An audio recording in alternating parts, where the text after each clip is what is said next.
Lilith believed Bruce was her only salvation in this life, but later she discovered he had been deceiving her all along. Behind her back, he married his childhood sweetheart. On the sweetheart's birthday, he removed her hearing aid just so he could sing love duets with his childhood flame. Lilith also deceived him once, making him personally send her away. Hello, everyone. Welcome to my channel. Subscribe us to read wonderful novels every day. Now the story begins. Dusk, at the royal waterside mansion.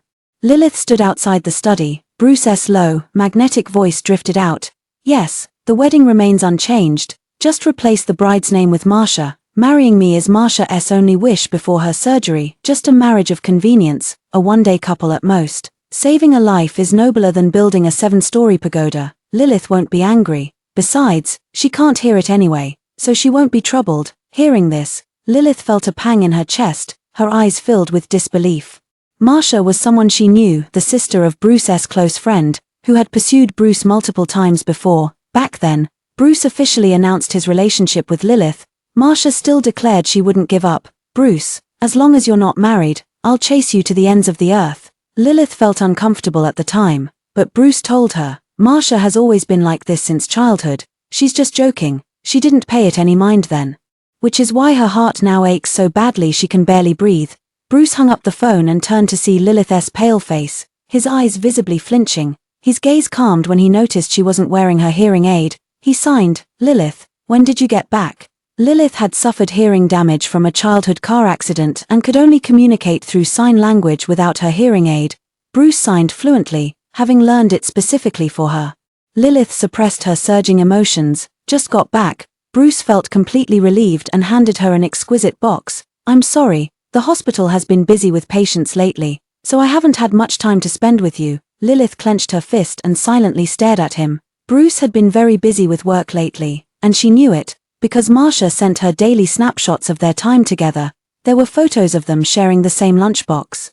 There were pictures of Marsha wrapped in Bruce's white lab coat, sniffing the scent on his clothes, and there were photos of Marsha stealing a kiss on Bruce's cheek while he napped at noon. Sometimes when Lilith called, Bruce's phone was always answered by Marsha. Out of consideration for Marsha's illness, Lilith didn't make a fuss, especially since she was about to walk down the aisle with Bruce. But before she could respond, Bruce spoke again. Lilith, I have to attend a medical conference in the neighboring city at the end of the month. I'm afraid our wedding will have to be postponed. I've bought you a 5-day, 4-night trip to Iceland. Enjoy a good vacation, and we'll pick another auspicious date for the wedding. Bruce was trying to send her away to continue the wedding with a different bride. Lilith forced out the words through gritted teeth. Bruce, was the wedding postponed because of work, or because of Marsha? Bruce paused, pinched her nose, and gestured with his hands. Of course it's work, nothing to do with Marsha. She's still sick. Don't overthink it. Lilith didn't know how to say it when Bruce's phone rang. Bruce just glanced at the screen before turning it off. Putting on his coat, he said, there's an emergency. I need to go back to the hospital. Don't wait up for me tonight. He must have been in a real hurry. He didn't use sign language but spoke directly instead. Gazing at the direction where Bruce had left, Lilith suddenly felt somewhat dazed. Bruce was already renowned in university, as unattainable as a flower on a high peak, with a line of admirers that could nearly encircle City H. Yet she was the complete opposite, shy, withdrawn, and always on the fringes due to her hearing impairment. Unremarkable Lilith was even the butt of others' jokes, but it was this very ordinary girl whom Bruce pursued relentlessly for 4 whole years. During the Christmas of senior year, Bruce stood beneath the girls' dormitory with his guitar, singing Love Confession Balloon to her. Senior Class A's Lilith, you said you're hard to chase, wanting me to back off, but I just won't give up. At that moment, the entire school was in an uproar. Lilith's long dormant heart began pounding fiercely. In the room, recalling the memory, Lilith looked at the photo taken by her classmate of that moment, and suddenly her eyes reddened. If her hearing hadn't recovered, if she hadn't just heard Bruce lying to her about marrying Marsha, wouldn't it have been such a pity that she could hear again? Lilith turned and entered the room, opening her laptop and navigating to the chat window with the design director. Director Nan, I've made up my mind. I'd like to join you all for the overseas training program at the end of the month, though there was some regret regarding her hearing impairment. Fate had bestowed upon Lilith a different kind of gift. It granted her a uniquely sharp perception in visual and color sensitivity. At 24 years old, Lilith was already a somewhat renowned designer in the industry. The clothes she designed would sell out instantly upon release. with celebrities and influencers scrambling to get their hands on them. If Bruce was Lilith's redemption, then design was the sanctuary for her soul. The company thought highly of her and, a week ago, offered to sponsor her overseas study to learn more advanced design concepts, but that school was a closed-off institution. Considering the long-distance relationship with Bruce, Lilith politely declined for the time being. "Lilith, aren't you supposed to marry your college boyfriend?" The words marriage seemed barbed this time, pricking Lilith's eyes until they reddened. Her fingers flew across the keyboard with decisive strokes. Not happening. When had any man ever mattered more than her career? It was high time she woke up. Soon, Lilith received the flight ticket confirmation for November 30th on her phone. She set down her phone and got up to wash up. Her phone vibrated again. It was Marsha updating her social media feed. The caption read, "From now on, I'll savor all the flavors of life with the one I've longed for day and night." From the live photo came Bruce's voice. "Marsha, if you like it, we'll finalize this ring design." Lilith's eyes ached from swelling, and she turned off the screen completely. The next second, she found a red pen and circled the day of her departure on the calendar. Today was the 10th, counting carefully. There were still 20 days left until she would leave. That night, Bruce did not return. Lilith only saw his goodnight message the next morning. She didn't reply. Glancing at her reflection in the mirror, she steadied herself and prepared to leave for the office. Pausing briefly by the entryway, she ultimately picked up her hearing aid before stepping out. Just as I opened the door, I bumped into Bruce, who was coming back. Bruce looked as if he hadn't slept a wink all night, his haggard eyes bloodshot. Yet when he saw Lilith, his expression softened as he handed over a bag. "Forgot to eat breakfast again in your rush, didn't you?" "I already ate. I'm heading to the office first," Lilith replied curtly while walking out, only to have her hand grabbed by Bruce. Bruce signed, "Lilith, today's your hearing test appointment. Go get checked first." Lilith's heart quivered faintly. Her menstrual cycle dates, her birthday, her hearing re-examination dates. He remembered every important date of hers more precisely than an alarm clock. Bruce never missed a single one. Bruce once said he hoped the first sound she'd hear after regaining her hearing would be his voice. "That way, you'd fall in love with me and never leave me again." Lilith had no time to react before Bruce whisked her off to the hospital. Arriving at the ENT follow-up floor, several times, Lilith wanted to say she could hear again, but before she could speak, a hurried nurse beat her to it. "Dr. Bruce. Patient Marsha in bed 2 is emotionally unstable. She cut her arm and refuses to let us treat the wound. We can't handle her. Please come quickly." 3 months ago, Marsha was diagnosed with severe depression. When depressed, she self-harms. When agitated, she smashes things. In short, she couldn't be left unattended. The Cameron family and medical staff were at their wits' end. Only when she saw Bruce would Marsha calm down and cooperate with treatment. Bruce tensed up, released Lilith's hand, and hurried toward the ward. Halfway there, he seemed to remember something and turned back to look at Lilith, his expression hesitant. "Lilith, Lilith noticed his hesitation and spoke up voluntarily. "You go ahead, I don't need company, I'll be fine on my own." Bruce relaxed his furrowed brow. "All right. Remember to send me the report after your follow-up examination." With that, he left without looking back. Only when his figure vanished from the floor did Lilith silently add in her heart, "Bruce, when I said I don't need your company, I meant I'll never need it again." Lilith was about to leave when she turned and bumped into her attending physician. "Dr. Clark, Lilith, hasn't your hearing recovered? Why are you still wearing that?" Dr. Clark pointed at the hearing aid on her ear, his initial surprise giving way to understanding. "You want to give Dr. Bruce a surprise at the wedding, don't you?" I get it. I heard your wedding venue is on the sea, Dr. Bruce is really romantic." Lilith felt a sharp pain in her chest. She was afraid of water. Bruce knew. After a brief silence, Lilith suppressed her disappointment and spoke. "Dr. Clark, please keep this confidential." After that, she went to the studio and spent the entire day sketching designs. Evening fell. Bruce pushed the door open to find the warm yellow light spilling over Lilith's face, as serene and soft as a veil. His heart softened instantly as he walked over and pulled her into his embrace. Bending down to kiss her hair, a sickly sweet perfume assaulted Lilith's nostrils, making her turn her head away. Bruce's eyes darkened. "What's wrong?" Lilith replied calmly. "Your scent is too cloying." Bruce paused, taking off his coat to explain. "Must have gotten stained when I was comforting Marsha during the day. Her condition worsened. It took me tremendous effort to calm her down and stabilize her emotions." As the words fell, the surrounding air grew still as if frozen. Noticing her mood, Bruce pinched her cheek affectionately, his tone laced with helplessness. "Sweetheart," feeling jealous again, "she's just my sister. My heart belongs only to you." Lilith looked up at him. Did his heart truly belong only to her? But in the end, she asked nothing, her gaze returning to the design draft. Bruce studied the delicate curve of her ear before speaking again. "How did the follow-up examination go?" "Everything all right." Lilith lowered her eyes and said calmly, "Yes, the results are the same as before. I simply didn't bother taking the report." Bruce thought she was upset about it and held her hand to comfort her. "It's okay, medicine is advancing. I'll accompany you for treatment slowly in the future. Even if it can't be cured, I can be your ears for a lifetime." Lilith responded with a soft Bruce smiled gently. "This weekend is Marsha's birthday, and she's invited us to celebrate." Lilith politely declined. "I have plans this weekend." "Lilith, I know you don't like Marsha, but she's sick now. She specifically asked me to invite you because she truly considers you family. You should consider her feelings." Lilith was instantly rendered speechless, watching Bruce's furrowed brows. She once again felt relieved that leaving Bruce had been the right decision. On Sunday, Bruce still took her to Marsha's birthday party. Inside the private room, laughter and chatter intertwined.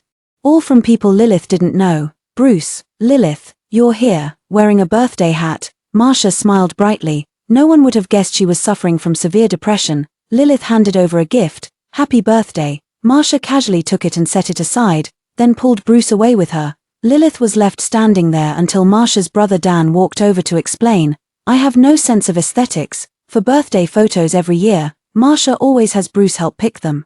"Don't mind it." Lilith shook her head. When the birthday party began, she found a seat and happened to see Bruce and Marsha interacting. Marsha wanted ice cream, but Bruce wouldn't allow it. Marsha wanted to drink alcohol, and again Bruce wouldn't allow it. Marsha pursed her lips in displeasure but complied nonetheless. "Bruce is still like this, more overbearing than my own brother. Only Bruce can keep you in check," their friends chimed in, teasing Marsha and Bruce. Lilith simply tuned them out, opening her phone to browse a fashion show. After what felt like an eternity, the commotion died down a little. Bruce walked over and sat beside her. "Tired? Stay a bit longer. After midnight, we'll go back once we finish celebrating Marsha's birthday." As he spoke, he reached out and removed her hearing aid. Lilith looked startled, but Bruce signed to her. "Wearing it too long isn't comfortable. Take a break," though the words were considerate. Lilith felt not a trace of warmth. This hearing aid was custom-made for her cochlea, offering exceptional comfort. She could wear it all day without discomfort. But now, he didn't remember. The next moment, Lilith saw Bruce and Marsha step together to the center of the private room. Then, the lyrics of a duet played on the karaoke screen, and Bruce's mellow voice poured into Lilith's ears. "You and I are a perfect match made in heaven, Tilda." At 22, Bruce told her that even without hearing, one could still feel the sounds of this world with their heart. At 26, Bruce deceived her into removing her hearing aid just so he could sing love songs with someone else. Lilith felt her heart pricked by needles, bloodless yet riddled with countless wounds. She stepped out of the private room. The river surface shimmered under the night sky. The breeze brushed against her face, bringing a tinge of coolness. As her fingers touched the phone's memo app, Lilith felt her turbulent emotions suddenly calm. There are only 15 days left before leaving City H. She really shouldn't be sad over someone who changed their heart. What awaits her ahead is a brand new life. Just as she was about to head home, a coat was draped over her shoulders. Then, she saw Bruce's slender fingers gesturing before her eyes. "Going out without telling me, what if you'd been in danger?" Lilith replied calmly, "You and Marsha seem to be enjoying yourselves singing, so I didn't want to interrupt." Bruce felt an inexplicable twinge of guilt. "We weren't singing, just exchanging a few words of blessing with Marsha. It's windy here, let's head back." They had been together for years. Lilith knew all too well that Bruce only changed the subject when he was lying. Looking at the two shadows on the ground, seemingly together yet worlds apart, Lilith spoke softly, "Bruce, maybe we should break up." That simple sentence sent a shock through Bruce's heart. "Lilith, I know I've been too busy with work lately and neglected your feelings. From now on, no matter how busy I am, I'll make time for you. You know my greatest wish in life is to marry you." Bruce pulled Lilith into his arms with such force, as if afraid she might vanish the next second. Lilith lightly fluttered her eyelashes as her thoughts drifted away. A year ago, she participated in the City H International Design Competition, where hearing aids were prohibited in the venue. Other contestants had people cheering for them, but she couldn't hear. Bruce directly took over all the screens in City H to cheer for her. as she wished, she took first place in the competition. When reporters interviewed her, Bruce held her hand tightly and said with a firm expression to the camera, "Lilith is a gift from God to me. My greatest wish in this life, Bruce, is to marry her." Time flies, and even the most beautiful vows fade away. Ever since that day Lilith said they should break up, Bruce rushed home every day after work to be by her side. She would draw her drafts, and he would read medical literature beside her. It was as if they could truly go back to how things were before, but that was only if one ignored how often he checked his phone. The messages were from Marcia, arriving every half hour without fail. By the end of the day, precisely, Bruce's phone had buzzed 48 times. Every night, after Bruce lulled her to sleep, he'd retreat to the balcony or bathroom to coax Marcia through his phone screen. "Marcia, be good and follow your treatment properly. I'll bring you strawberry cake tomorrow." "No, Bruce, I want your kisses, hugs, and to be lifted high." Lilith heard Bruce's helpless laughter, followed by the magnetic and rhythmic sound of kisses. A week passed like this. On this day, Bruce brought her tickets to a traditional Chinese fireworks show. "Lilith, the one you've always wanted to see." Lilith did want to see this traditional Chinese fireworks display, since it would be hard to catch after going abroad. Only upon arriving did she realize Marcia was also there. Bruce explained proactively, "Lilith, Marcia has been actively cooperating with treatment lately. This was a reward we promised her long ago." Marcia smiled sweetly. "Yes, Lilith. It's been so long since I've gone out to have fun. Don't worry, I won't interrupt your date." That's what she said. But Marcia kept pulling Bruce to take photos one moment and playfully roughhousing with him the next. Every now and then, she'd shake her arm and say, "Lilith, look at Bruce, he's not giving me any leeway at all." Lilith remained silent, her attention entirely focused on the fireworks. On the way back, Marcia asked Bruce to buy some small fireworks, saying she wanted to save them for her next birthday. After sending Bruce away, Marcia dropped her pretense of generosity and pulled out her phone to show off some seafaring wedding decor. "Lilith, don't you think a sea wedding would be lovely? I want to get married on the ocean someday." And Bruce agrees it's perfect. Lilith understood her intentions but refused to engage, walking straight ahead without a word. Yet Marcia persisted, yanking off her hearing aid with undisguised irritation.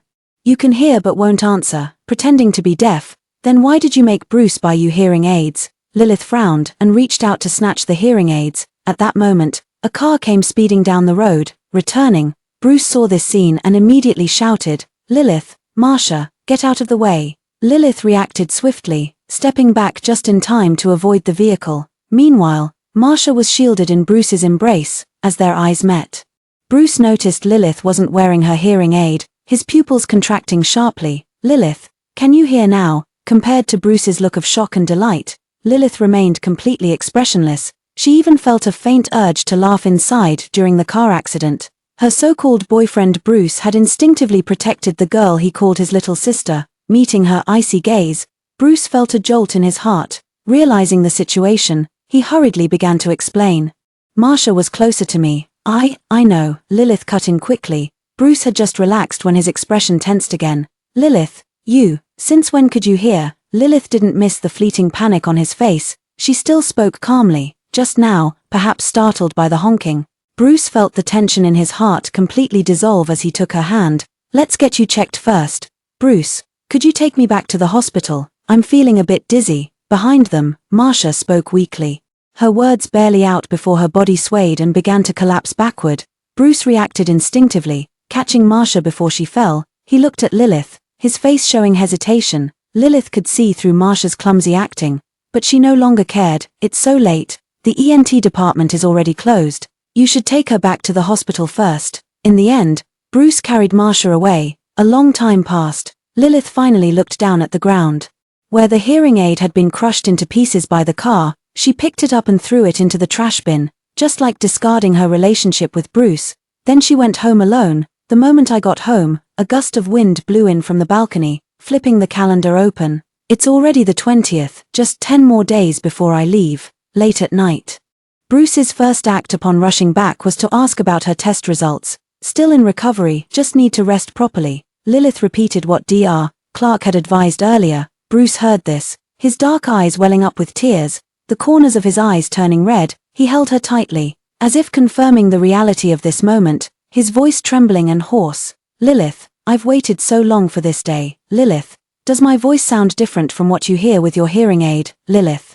On my 26th birthday, my wish was that you could hear before our wedding, so our vows wouldn't be conveyed through hearing aids. Bruce's excitement was palpable, as if he wanted to pour out all the words he'd held back over the years to Lilith. Speaking of the wedding, Bruce only then noticed she wasn't wearing a ring. Where's the ring on your hand, Lilith? Her eyes flashed with a hint of mockery. Had she been taking it off for days, and only now did he notice? Her voice was calm. It's too precious. I was afraid it might get lost before the wedding day, so I put it away first. Bruce, he playfully pinched her nose, his face full of adoration. How could we not wait? The wedding is just postponed a little. If it really gets lost, we'll buy a new one. We'll buy whatever our Lilith likes. Lilith didn't reply anymore, turning her gaze to the chilly night outside the window. After learning her hearing had recovered, Bruce was in an exceptionally good mood and became even more attentive to her health than before. Even in his sleep, he murmured about Lilith's precautions during her hearing recovery period. Lilith gazed at his sleeping face with mixed emotions. Just then, her phone vibrated with a voice message from Marsha. It was also Bruce's voice, except this time he was soothing Marsha. Lilith looked again at the man murmuring her name in his sleep, suddenly feeling a strange sense of dissonance. Marsha continued sending messages. Lilith turned off the screen, not even glancing at the person beside her, and got up to go to the guest room. The next day, Bruce asked her discontentedly why she went to sleep in the guest room. Lilith casually replied, "I have a cold, didn't want to infect you." Bruce stroked her head and said helplessly, "What's a cold compared to not being able to hold my wife while sleeping?" Bruce, as always, constantly made her feel that he couldn't live without her. Lilith, however, didn't bask in this sweetness as she used to. "You're going to be late." Bruce hugged her once more before leaving. "There's an international conference tonight, so I'll be back late." After Bruce left, Lilith took out her phone and glanced at it, understanding dawning in her heart. Only 7 days remained before her departure, and just 7 days before Bruce and Marsha were to marry. With so many pre-wedding matters, no wonder Bruce had become busy again. Lilith gathered her thoughts and headed to the company. After a morning of intense work, the manuscript she had prepared for her overseas studies was finally finalized. Just as she was about to take a break, she caught sight of a stunning wedding dress design. The mermaid-style gown, with its ethereal tulle-like mist, was most striking for its headpiece. Unlike traditional wedding veils or tiaras, it consists of 2 feather-like shells, light and ethereal. This was Lilith's self-designed wedding dress, to which she gave a beautiful name, Butterfly Dream. She wanted the headpiece to conceal her hearing aid, wishing to appear before Bruce in her most beautiful form. Not only the design, but even the prototypes were remade over a dozen times, and it was only completed recently. Lilith suppressed the sour ache in her chest, thinking that since it was no longer needed anyway, she might as well treat it as a work of art. After all, this was the design she had poured her heart into the most. But when she called the bridal shop to inquire, she was told the wedding dress had already been collected by her husband Bruce. At the same time, a message arrived on her phone, sent by Marsha. "Lilith, do you think this wedding dress looks good, Lilith? I want to change the wedding dress to a strapless style. It'll surely amaze my groom." Lilith took just one glance, and a chill ran through her body. The wedding dress she had designed herself, why was it with Marsha? She rushed to the hospital at top speed. Inside the VIP ward, Marsha sat leisurely on the sofa, with none other than Butterfly Dream placed beside her. Lilith arrived so quickly. Lilith stepped around her and reached for the wedding dress, while Marsha also extended her hand. Rip! The sound of tearing fabric echoed as the skirt of the wedding dress was instantly torn apart. Lilith felt a sharp pang in her heart. Marsha let out a startled gasp and cried, "Lilith, I was only trying to help. I'm so sorry." Though the words were apologetic, her eyes brimmed with undisguised triumph. Lilith suppressed the turmoil within, clenched her wedding dress, and turned to leave. Back home, Lilith spent 3 hours mending. She used fabric of similar hue. Butterfly Dream could never regain its original form, forever grounded. At that moment, the door quietly opened. Bruce walked in, noticing Lilith's pale face. He embraced her with heartache. "Lilith, Marsha said she wanted to see your wedding dress. That's why I went to get it. I'm sorry, I didn't expect it to turn out like this. I apologize on behalf of Marsha. I've already scolded her." Lilith looked at Bruce, and for a moment she genuinely saw a flicker of guilt in his eyes, but the next second, his words poured over her like a bucket of cold water. "But Marsha is emotionally unstable right now and has been rushed to the emergency room. Just let her have this wedding dress." With that, Bruce walked away, holding the dress. Looking at the empty room, Lilith forced a bitter smile at the corner of her lips. Now she finally understood why the wedding dress still looked odd even after being mended, just like her relationship with Bruce, once broken. How could it ever be whole again? At 11 p.m. that night, Lilith finished washing up and opened her phone before bed. A trending topic flooded the media platforms. A love story between a depression patient and her childhood sweetheart doctor, transcending life and death. The photo was blurry, but Lilith recognized Bruce holding the wedding dress outside the emergency room. The scene of worry, despair, prayer, and reddened eyes had netizens completely obsessed. This is too sweet, so touching. Hope the young lady recovers soon. This pure love warrior is totally shipping them. Lilith felt an indescribable bitterness welling up in her heart as she read these comments. She almost wanted to laugh. The wedding dress she had painstakingly designed had instead become a testament to Marsha and Bruce's love. Lilith opened her photo album and deleted every picture related to Bruce. Over 10,000 photos in total, capturing every little moment between her and Bruce over 4 years, were deleted in less than 5 minutes. She methodically cleared out everything related to Bruce from her phone. Finally, she opened her Twitter backend, filled with likes and comments. It was a casual note she had posted on Twitter a year ago, about her and Bruce. They had their first kiss on the school playground. They had promised to save their most beautiful first time for their wedding night. They had each other's names tattooed on their bodies. The comments section was filled with requests for updates and questions about whether they got married. Lilith gazed at the story she had once written, gripping her soul through the screen, threatening to tear it apart. She took a deep breath, tapped lightly on the screen, and updated the story one last time. His love wasn't meant for me alone, we've parted ways, and the story ends here. Thank you for reading. With this, her story with Bruce came to a complete end. During the days waiting for further studies, Lilith emptied the entire house and gave it a complete makeover. She saw Bruce again 3 days later. Lilith was organizing clothes when Bruce pushed the door open, his voice tinged with panic. Lilith, the French carpet, the colored indicator lights, and the subtitle projector, all the things you loved, why are they all gone? Lilith put down the clothes, pointed to her ears, and said calmly, I can hear now, I don't need these anymore. Bruce had barely let his guard down when he saw her packing, his eyes darkening again. Then why are you packing? Lilith glanced at him and smiled. Didn't you book me a ticket to Iceland? There are 2 days left, I'm just packing early. Hearing her answer, Bruce still felt uneasy in his heart. For these 3 days, she hadn't replied to any of his messages. He knew she must be angry. Her reaction shouldn't have been so indifferent. Lilith, I've commissioned a Parisian designer to create an exact replica of your wedding dress. There'll be plenty of time for our wedding. No need. Lilith's voice was flat. She had already given him up. Would she still care about a wedding dress? Bruce's heart sank, and the unease within him grew stronger. How can we not? Lilith, I know the wedding dress issue upset you. Once Marsha's condition stabilizes, we'll have our wedding immediately, and then we'll go on our honeymoon.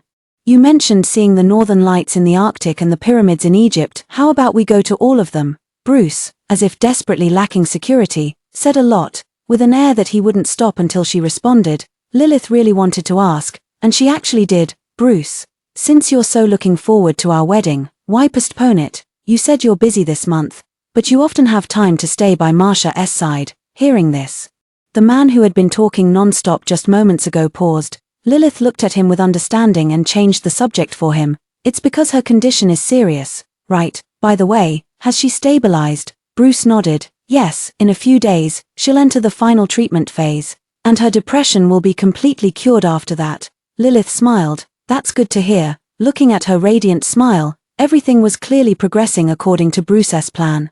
Yet he felt an emptiness in his heart, a sense of impending loss of control that unsettled him deeply. Lilith didn't dwell on it and slept soundly through the night. The next day, when she woke up, she saw that the ending of the story she had updated the day before had unexpectedly caused a massive uproar. My redemption literature has completely turned into a bad ending. This trending topic remained firmly at the top of the charts for a long time, in just one night. Netizens had dug up her personal information and even uncovered the male lead in the story, Bruce. Lilith had intended to contact her media connections to have it deleted. With a loud bang, the bedroom door was violently pushed open. Bruce, still wearing his unremoved white coat, looked tense and grim as he grabbed her wrist, his tone icy. Lilith, come to the hospital with me. Marsha attempted suicide because of you. On the hospital rooftop, the first light of dawn appeared. Marsha stood at the edge of the rooftop, her face streaked with tears. swaying precariously as if she could be swept away by the wind at any moment. Bruce's eyes narrowed. Marcia, calm down, I've brought Lilith. With that, he pushed Lilith forward slightly. Marcia pointed at Lilith with bloodshot eyes. Why? Why did you send people to cyberbully me? Lilith frowned. She knew Marcia was pretending. But right now Marcia was emotionally unstable, surrounded by people.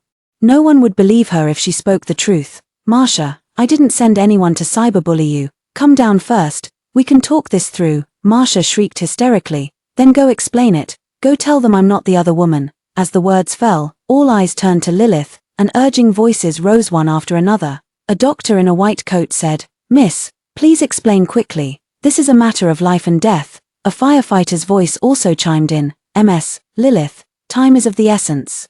Please cooperate. Cameron's family members, even more enraged, accused. Lilith, are you trying to kill our Marcia? Bruce also stared intently at her, his eyes full of urgency. Lilith, you can save Marcia's life by explaining. What are you still hesitating for? Lilith felt like someone on trial. She clenched her fists, her throat feeling as if something was blocking it, making it difficult to swallow. After a long time, she finally uttered a single word with difficulty. Okay, then. She took out her phone, recorded a video, and posted it. I am the account owner. The story is purely fictional. Please stop cyberbullying others. After sending it, Marcia's emotions gradually stabilized. Bruce seized the opportunity to step forward and pulled Marcia down with all his strength. Bruce. Marcia collapsed into his arms, weeping inconsolably. It's all right. It's all right. Bruce patted Marcia's back, soothing her gently.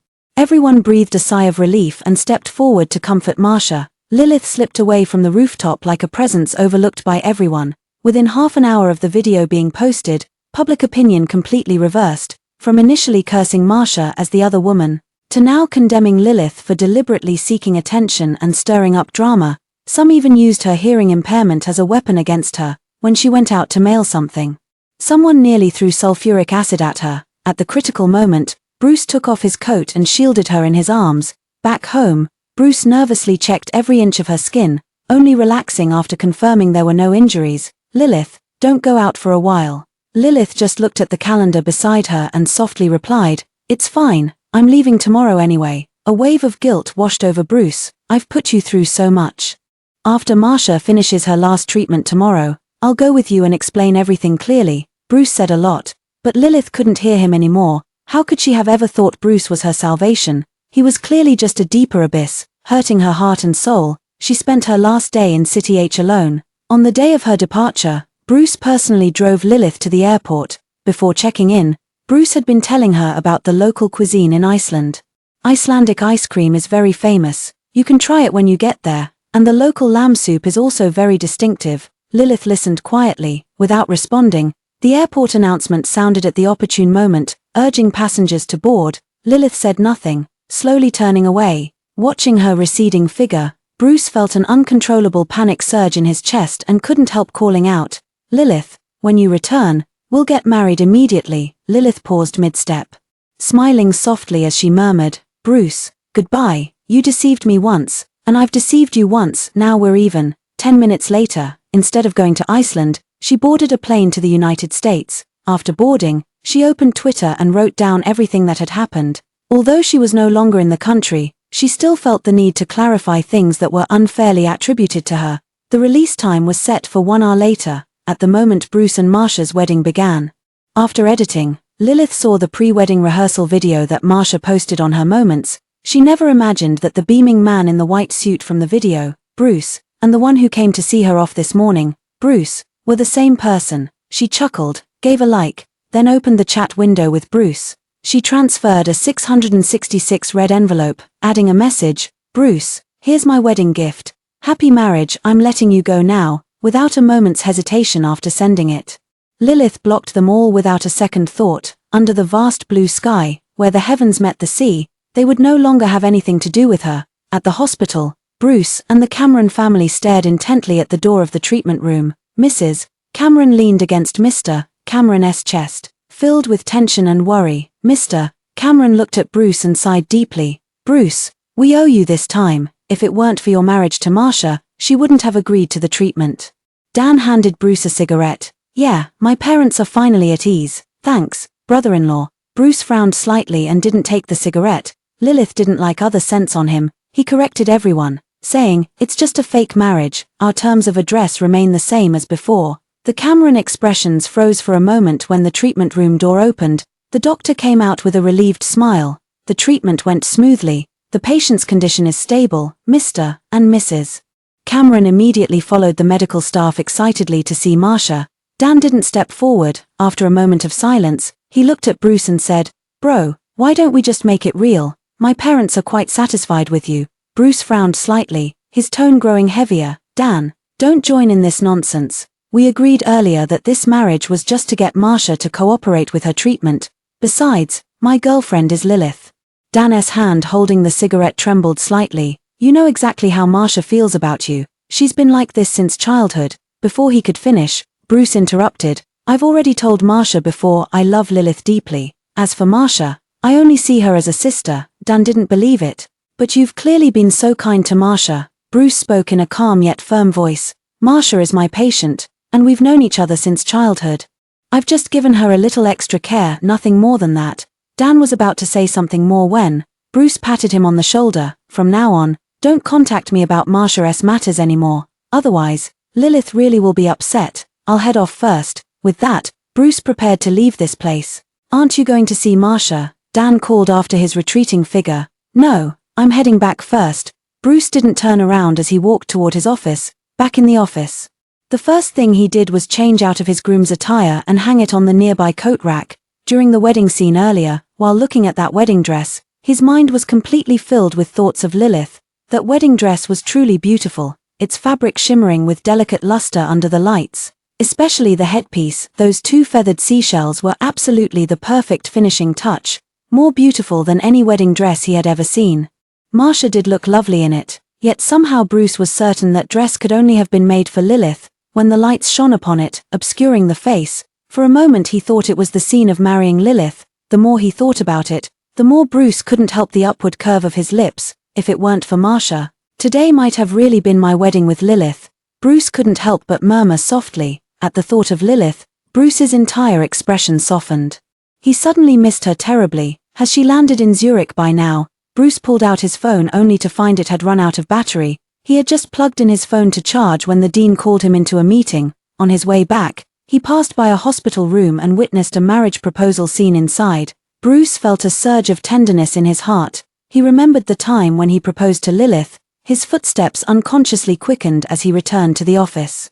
Just as he picked up his phone, he saw a message from Lilith pinned at the top. A faint curve slowly formed on his thin lips, but when he saw the words on the screen, his expression changed, the curve of his lips gradually flattening as his face visibly paled. His hand gripping the phone unconsciously tightened, almost crushing the device out of shape. Lilith knows about his marriage to Marcia, or did she hear about it? When Bruce felt as if struck by lightning, his blood freezing in his veins. Extreme panic nearly overwhelmed him. His mind went blank, desperately searching for something. Suddenly, Bruce seemed to recall that night a month ago. He was on the phone with Mr. Cameron, discussing matters about the wedding. He turned around and saw the pale-faced Lilith. At the time, he thought she was sulking because he hadn't spent much time with her during that period. Looking back now, Lilith most likely heard it at that very moment. The conclusion made his chest tighten. His hand trembled faintly as he struggled to control his emotions, wanting to explain, but just as he sent it, he saw a glaring red exclamation mark. Bruce's pupils constricted sharply. Without a moment's hesitation, he dialed Lilith's number. The result was undoubtedly a blocked status. Bruce tried contacting Lilith through other means. All responses were blocked or deleted notifications. Bruce felt a suffocating turmoil in his chest that made every blood vessel ache. Passing by the hospital entrance, a surgical colleague was startled to see Bruce with bloodshot eyes and an aura of hostility radiating from him. "Dr. Bruce, what's wrong with you?" Bruce didn't answer him. His eyes reddened almost instantly as he rushed home at top speed. Pushing open the door, a wave of desolation greeted him. Bruce walked into the bedroom, which was neat and tidy. He opened the wardrobe, where only his clothes hung alone. The other half was empty. All of Lilith's belongings were gone. Lilith couldn't possibly have taken so many things on a trip. Bruce checked every corner of the house again. Every trace related to Lilith was gone, her favorite throw pillow, and all their keepsakes that once covered an entire wall. Everything had vanished. Bruce rushed to the art studio in desperate hope. The room once filled with sketches and handmade crafts now stood completely empty. Bruce took an involuntary step back and collapsed onto the nearby sofa. Panic spread through his heart like wild weeds, followed by waves of dense, suffocating pain. Lilith had taken away the things she cherished most. What she said was true. She really doesn't want him anymore. Bruce trembled as he took out his phone, wanting to call someone to ask about Lilith's whereabouts. But when he reached the dialing screen, he realized he had never understood Lilith's inner circle. He didn't know a single one of her friends. Bruce had tried calling Lilith's parents, but the calls wouldn't go through either. Bruce set down his phone and covered his face with his hands. His entire body trembled uncontrollably. How could he have been so careless as to let Lilith disappear completely from his world? The next day, Bruce went to Lilith's company again. The online incident involving the three of them had caused quite a stir before. Bruce had stepped in to suppress it, but Lilith's close colleague Edward recognized Bruce at a glance. Bruce looked haggard, his eyes bloodshot and his hair disheveled. There was no trace left of the composed, self-restrained, and courteous doctor-boyfriend Lilith had described to them. "Hello, do you know Lilith? Can you still reach her now?" Edward held a Starbucks cup, smiling brightly. "Of course I know. Lilith went abroad for further studies." Bruce's eyes tightened inch by inch. "Abroad for studies?" "Yes, she was preparing to go a month ago. How come you, as her boyfriend, didn't know?" "Oh, I almost forgot you're the ex-boyfriend. Why would Lilith tell you?" Edward mercilessly stabbed him with words. The term ex-boyfriend made Bruce's heart constrict. "I'm his boyfriend, we never broke up," Bruce said coldly. Edward couldn't help rolling his eyes inwardly at this. "Don't even think about it. You'd better stay locked in with your childhood sweetheart sister and stop coming to ruin our Lilith. As for where Lilith has gone, we have no comment. Unrelated personnel should leave as soon as possible, or I'll call security." Bruce asked a friend in Zurich to help look for her, but was informed that Lilith never went to Zurich at all. For 6 whole days, Bruce couldn't find any trace of Lilith. Bruce sank into a state of manic depression. When there was Lilith news again, it was a long post she made on Twitter. It recounted the entire course of events. The news, which had almost faded into obscurity, was pushed back into the spotlight because of this. Poor girl. Her boyfriend is a player and she still gets cyberbullied. A boyfriend like that should have been dumped long ago. Good riddance, sis. Let the ex-boyfriend and childhood sweetheart stay locked together forever. The online backlash was immediate. Bruce and Marsha were once again caught in the storm. The Cameron family acted swiftly and quickly suppressed the situation. Bruce paid no attention to these matters, merely staring at Lilith's posts, reading them over and over more than a dozen times. As if only this way could he feel the reality that Lilith still existed. In the days that followed, Bruce tried every possible method to find Lilith. He had checked all the flight information from that day: Paris, Zurich, France, Los Angeles, Seoul. As soon as the holiday began, Bruce flew to these places to find Lilith. But the world is so vast, how could he possibly find her? He even tried going to the police station to look for her. But when the police asked him who Lilith was to him, he didn't even have a proper identity to give. The officer explained, "We can't help resolve conflicts between couples. If anything happens to her, her family will contact us." Bruce didn't know how he left the police station. His heart ached with that familiar sting again, sharp and bone deep. He regretted it, regretted not having tied himself to Lilith sooner. For a whole year, he didn't even have the right to look for her. Those who knew Bruce were surprised to find that Bruce seemed like a completely different person. He used to be steady and reserved, yet gentle with those close to him, but now he seemed frozen through and through, except for work. He was cold and indifferent to everything. The bar. Dan received a call from the bar and rushed over in a hurry. When he saw Bruce's white shirt stained with blood, his temples throbbed. He looked Bruce up and down, no wounds, just completely wasted. Dan let out a sigh of relief. The hotel manager nearby explained what had happened. Bruce got drunk, saw a girl who looked just like Lilith being intimate with another man.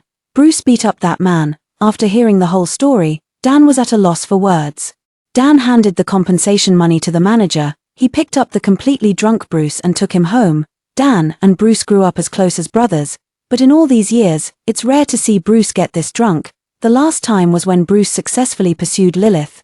Dan remembers that night he was also dead drunk. Yet he kept dragging him and the other brothers along, talking non-stop. Lilith agreed to be my girlfriend." Bruce was drunk, but every word carried his excited, joyful tone. Thinking of the past, Dan's eyes darkened for a moment.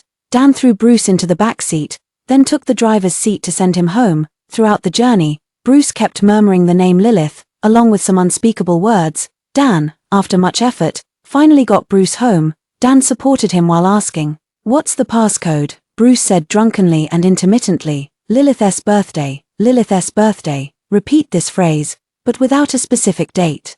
Dan felt his headache worsen. His eyes flickered as he typed in the date from memory. With a ding, the door opened. Dan turned on the light. When he saw the scene in the room, he froze in shock. Dan's gaze slowly swept across the room, his heart filled with astonishment.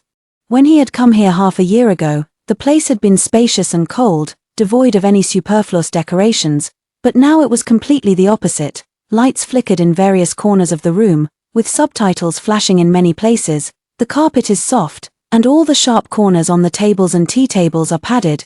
This is clearly the same device as Lilith used when she had hearing problems before. "Lilith, I'm back. I'll make your favorite Westlake vinegar fish for you."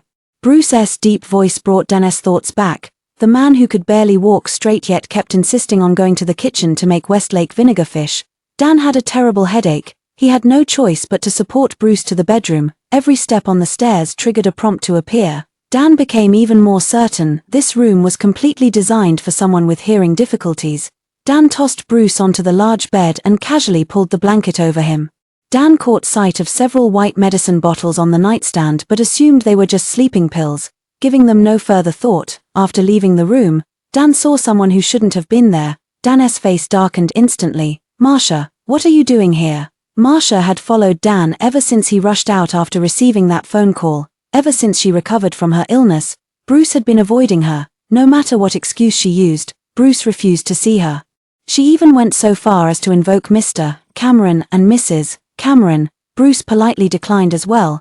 Keep in mind their families have a genuine friendship. Bruce has never been so dismissive of Mr. Cameron and Mrs. Cameron's face before. All of this is because of that wretched woman, Lilith. She's already gone, yet you still have to play her like this, letting Bruce treat her with such cold neglect. At the thought of Lilith, Marsha's teeth chattered with hatred.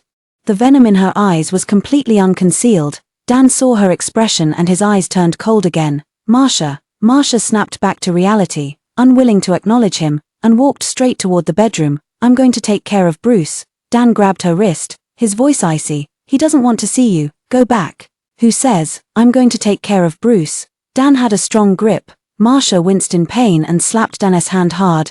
"Dan, are you even my brother? You won't even help your own sister," Marsha accused unhappily. This directly infuriated Dan, who snapped, "It's precisely because I treat you too much like a sister that I've spoiled you into this state. Haven't you harmed Lilith enough by exploiting your illness? How much longer will you keep this up? Bruce doesn't like you at all. Go back home. If you come here again, I'll have Mom and Dad freeze your credit card immediately."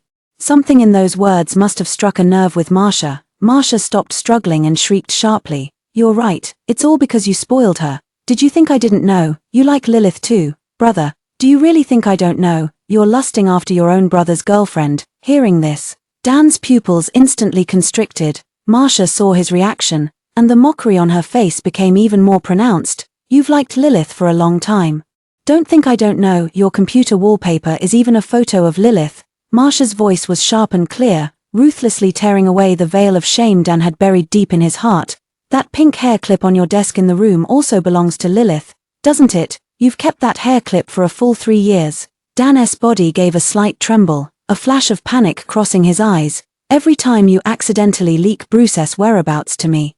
Were you really without ulterior motives?" "Enough," Dan said with icy coldness. Marsha grew even more smug, relentlessly pressing on. "Brother, you're just like me, hiding filthy thoughts in your heart. What right do you have to judge me?" Dan's expression darkened further, clenching his teeth. He growled in a low voice, "Marsha, I said enough." Yet Marsha defiantly raised her voice even more sharply. "Just a little deaf girl. How come every single one of you likes her?" Slap.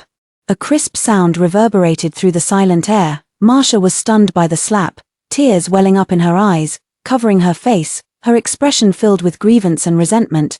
"Dan, you actually hit me for that, bitch. Did I hit a nerve? Is that why you're lashing out?" Dan was about to teach her another lesson when his gaze suddenly caught sight of Bruce behind him. Dan felt his heart constrict. The air fell silent, and even Marsha's cursing came to a halt. She followed Dan's gaze. Not far away, she saw Bruce's tall figure leaning against the wall, his strikingly handsome face flushed with alcohol. A pair of drunken phoenix eyes stared directly in this direction. Though it was unclear how long he had been watching, Marcia felt a surge of joy and was about to approach Bruce. Before she could get close, she was pulled back by Dan. Dan dragged Bruce back into the room, confirming that Bruce was still in a drunken state. He breathed a sigh of relief. Outside the door, Marcia was still shouting. Dan rubbed his temples and exited the bedroom, taking Marcia with him. The sound of a closing door echoed. The next moment, Bruce opened his eyes. Their clarity betrayed not a trace of drunkenness. He walked to the window, drew back the curtain, and watched Dan and Marcia disappear into the distance. His gaze grew colder by the second, a frosty curve lifting the corner of his lips, laced with mockery and fury. He never expected that Dan, whom he had always considered a friend, had been coveting his Lilith for so many years. Bruce instinctively clenched his fists, veins bulging across his hands. As Dan dragged Marcia away, he seemed to sense a chilling gaze upon him. He couldn't help but glance back, yet saw nothing at all. After what felt like an eternity, Bruce finally rose and went to the studio, where familiar scenes greeted his eyes. Bruce felt the restlessness in his heart gradually subside. Had Lilith been there, she would surely have noticed that the studio's setup remained nearly identical to when she was last present. The clothing drafts displayed inside were all designed by Lilith. They were collected from various places at great expense by Bruce throughout the year. There was even an unfinished painting by Lilith. Bruce also hired someone to complete half of it, recreating it in perfect one-to-one scale. Not just this studio, but the entire room, Bruce had meticulously recreated to match his memories down to the last detail. Bruce sat down on the chair in front of the easel. His eyes were fixed intently on the wedding dress draft before him. It was Lilith's draft, sold 3 months ago. Bruce spent $200 million to buy it. This is Lilith's favorite draft, and it was also designed by Lilith for their wedding. He couldn't accept Lilith abandoning it. Bruce slowly extended his hand, gently tracing every detail on the wedding dress draft. With a hoarse voice, he kept murmuring the 2 syllables Lilith, morbid and obsessive. The sound echoed through the silent studio, sending chills down one's spine. 3 years later, on a plane bound for City H, Lilith jolted awake from a nightmare. She was breathing rapidly, her forehead covered in sweat, her eyes still filled with the terror from her dream. She dreamed of Bruce again. For the past 3 years, she would occasionally dream of Bruce. She couldn't recall the details, but in the dreams, Bruce had transformed into a terrifying version she didn't recognize. Her best friend Edward quickly handed her a cup of warm water. What's wrong? Feeling stressed after returning home, Lilith took a sip, trying to calm her emotions, and confessed truthfully, I dreamed of Bruce. Edward immediately made a spitting sound. Don't mention that scumbag. It's bad luck, you wouldn't believe it. Not long after you left, Bruce, that scumbag actually came looking for you at our company. And I heard from some colleagues that most of the designs you previously worked on were bought back by Bruce at high prices. Lilith froze momentarily. What did you say? Edward took out his phone, opened a chat record, and showed it to her. I just found out too. A friend sent me this screenshot directly. Lilith's pupils trembled when she saw the familiar profile picture. Bruce's profile picture hadn't changed. It was a rabbit she had casually photographed when they were together. Lilith hadn't expected him to still be using it. Edward quickly changed the subject upon seeing this. Just think of him as having too much money to burn, asking for trouble, Lilith said softly. Let him be, he's hardly anything to do with me now. Exactly, don't let strangers affect your mood. Edward chimed in repeatedly. They landed at City H Airport. Just at 10 in the morning, Edward had to fly to a neighboring city for business, so the two temporarily parted ways. Lilith wore light makeup, her long hair slightly curled, dressed in a simple trench coat with a white scarf around her neck. Her entire demeanor appeared both aloof and enchantingly graceful. Just after leaving the airport, she received a call from her mother. Lilith, Felix is waiting for you at the airport. You'll have dinner with him later. Mother Lilith's expectant voice came through the receiver. Mom, Lilith didn't even get to finish her refusal before the call ended abruptly, leaving her no chance to decline. Lilith rubbed her temples, feeling a slight headache coming on. Her parents were aware of her past relationship with Bruce, starting a year ago. Whether from reading too many online jokes or watching too many dramas, Lilith's mother became convinced she still hadn't gotten over Bruce. She had been scheming to set her up on blind dates ever since. She always used being busy with overseas matters as an excuse to decline, and Lilith's mom frequently called to nag her about it. Now that she's back in the country, Lilith could no longer avoid it. Lilith pushed her suitcase. heading towards the location mentioned by Lilith's mom. Lilith, at that moment, a deep male voice sounded. Lilith subconsciously halted her steps and turned to meet a pair of dark, profound eyes. The man wore a crisp black overcoat, his sharp brows and eyes exuding a cold, indifferent demeanor, giving off a somewhat refined yet villainous vibe, steady yet tinged with melancholy. Lilith paused for a moment before realizing who this was. Felix. Bruce, one of his close friends from university who went abroad after graduation. Lilith, her only impression of him was that he was very cold. She had interacted with his friends to some extent while being with Bruce.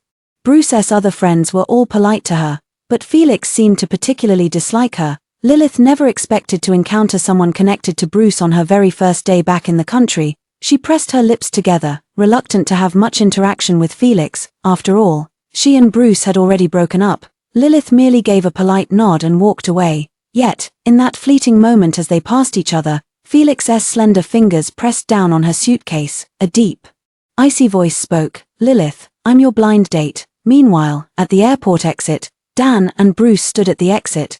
Their striking good looks made several passing girls glance back repeatedly. Dan looked at the message on his phone and couldn't help cursing. Felix, haven't seen him for years. We came all this way to pick him up, and now he's telling us to go back. This guy's definitely up to something. Bruce remained silent, his calm gaze scanning the bustling airport crowd as if searching for something. In the parking lot, Dan and Bruce had just gotten into the car. A black Bentley slowly drove past, brushing by their vehicle. Dan casually glanced over and instantly spotted Felix, along with the woman beside him. Her profile, partially obscured by the car window, still revealed she was a beautiful woman. Felix, Dan called out loudly. Bruce turned toward the voice, and in an instant, his pupils contracted sharply. Just one glance, and all the restlessness and wild frenzy in his heart surged violently against his chest. His fingers trembled faintly, beyond his control. Felix instantly rolled up the car window at the sound of the noise. The black Bentley sped away like a bolt of lightning. Dan frowned, his face full of confusion, repeatedly shouting, Felix. The black Bentley didn't pause for even a moment, leaving only a dark afterimage in its wake. Hey, this kid. Dan was about to complain to Bruce when he turned and saw his bloodshot eyes, startling him. Bruce, what's wrong with you? Lilith. Bruce's voice was hoarse and barely restrained. He seemed to snap out of a dream and was about to get off the car to chase after her. Dan acted swiftly and stopped Bruce. Bruce, calm down first. It might just be someone who looks similar. If you rush after her and it turns out to be the wrong person, how awkward would that be? His face also showed shock. What had just happened was too sudden, and he hadn't gotten a good look. It did seem somewhat like Lilith, but considering Bruce's track record of mistaking people over the years, Dan was quite certain he had the wrong person. Dan persuaded, how many times have you made a fuss like this over the years? Lilith is abroad, and even if she comes back, she wouldn't get involved with Felix. They're not even close. Besides, Lilith wouldn't wear clothes of that style. She dislikes makeup. Dan trailed off as he noticed Bruce staring at him intently, his gaze cold and lowered. Dan felt a pang of guilt, realizing he had said too much, and quickly stopped himself. He started the car irritably. Anyway, it probably wasn't Lilith. Bruce pressed his thin lips together and took out his phone to contact a friend from the aviation team. After putting down the phone, he looked at Dan beside him, his gaze dark. Get Felix to come out. Dan had a slight headache. All right. Bruce has been like a man possessed ever since Lilith left, gloomy and unusually obsessive. He won't rest until he sees it with his own eyes. That's just the kind of person he is. On the other side, inside the private room, Lilith was practically radiating awkwardness from head to toe. She glanced at the man sitting across from her, who was calmly and methodically cutting his steak with complete composure. She seemed to be on the verge of saying something but hesitated. Lilith never imagined that her blind date would actually be Felix. He was Bruce's friend. Perhaps her gaze was too direct. Felix set down his utensils and looked up at her. What's wrong? Not to your taste? No. Lilith took a deep breath and was about to say she was leaving when she heard him say, I heard you broke up with Bruce. When did you break up? Felix pressed. It's been a while. Lilith didn't expect him to ask in such detail. Felix's mesmerizing peach blossom eyes darkened slightly as he smiled ambiguously. Quite well. Lilith felt somewhat puzzled, unable to fully grasp the meaning behind his words. But given their awkward relationship, Lilith still wanted to slip away. Felix seemed to see through her thoughts and spoke again. Let's talk about the elder's intentions, with things having come to this point. Lilith could only say okay. After dinner, Felix thoughtfully offered to walk her home. I'm here, thanks. Lilith wore an expression of finally being able to break free. She picked up her suitcase and quickly bid him farewell. I'll head back first then. Goodbye, Felix called out to stop her. Lilith turned back. Felix raised his phone, his voice cool. Add me on WeChat. His expression remained stern, as if he were genuinely carrying out a task assigned by his elders. Lilith hesitated for a moment before taking out her phone to scan his QR code. After she left, Felix glanced at the newly added contact, a faint smile playing on his thin lips, but the smile vanished the moment she saw Dan's message. The crowd poured into Chroma Bar, dim lighting, deafening music. Felix pushed open the door and immediately saw Bruce downing drinks one after another. Beside them, Dan looked helpless as he tried to persuade him about something. Dan heard the noise, spotted him, and quickly called out, Felix, what the hell were you up to just now? Felix landed expressionlessly in the seat next to him, his tone flat. Nothing, just had some business. Not a trace of guilt showed on his face. Dan didn't believe it and leaned in closer. We all saw it just now. You had a woman in the passenger seat. Did you start dating after going abroad for a few years? Back in college, so many girls chased after you, and you never budged. What's going on now? Has the monk finally descended into the mortal world? Who's that girl? Bring her back so we can meet her. Dan kept firing questions one after another. He was genuinely curious about which girl could possibly melt his iceberg of a brother. Felix poured himself a cup of sake leisurely. There'll be opportunities later. Dan chattered incessantly. When exactly is later? Don't tell me you're treating us as outsiders now. At this moment, Bruce, who had been drinking in silence, suddenly looked at him and offered a cigarette. Bruce, his gaze was icy, as if it could freeze the surrounding air. He slowly spoke. Felix, who was that woman just now? The air in the private room seemed to solidify. Even the usually talkative Dan fell silent. He glanced at the cold-faced Bruce, then turned his eyes to the composed Felix beside him. There's a palpable tension in the air, like gunpowder about to ignite. Felix narrowed his peach blossom eyes at Bruce, his tone dripping with implication. Future girlfriend. Bruce's gaze turned glacial, his voice scraping out from deep in his throat. I asked who she is. The atmosphere instantly froze over. The tension was palpable, ready to ignite at any moment. Dan quickly stepped in to mediate, blocking Bruce. He turned to Felix apologetically and said, Felix, don't take it personally. Bruce has been like this ever since his girlfriend left. He sees Lilith in everyone. He almost mistook the woman in your passenger seat for her just now. Dan cursed inwardly. What a mess. Without him, this group of brothers would surely fall apart. However, Bruce's gaze and Felix's gaze still collided in the air.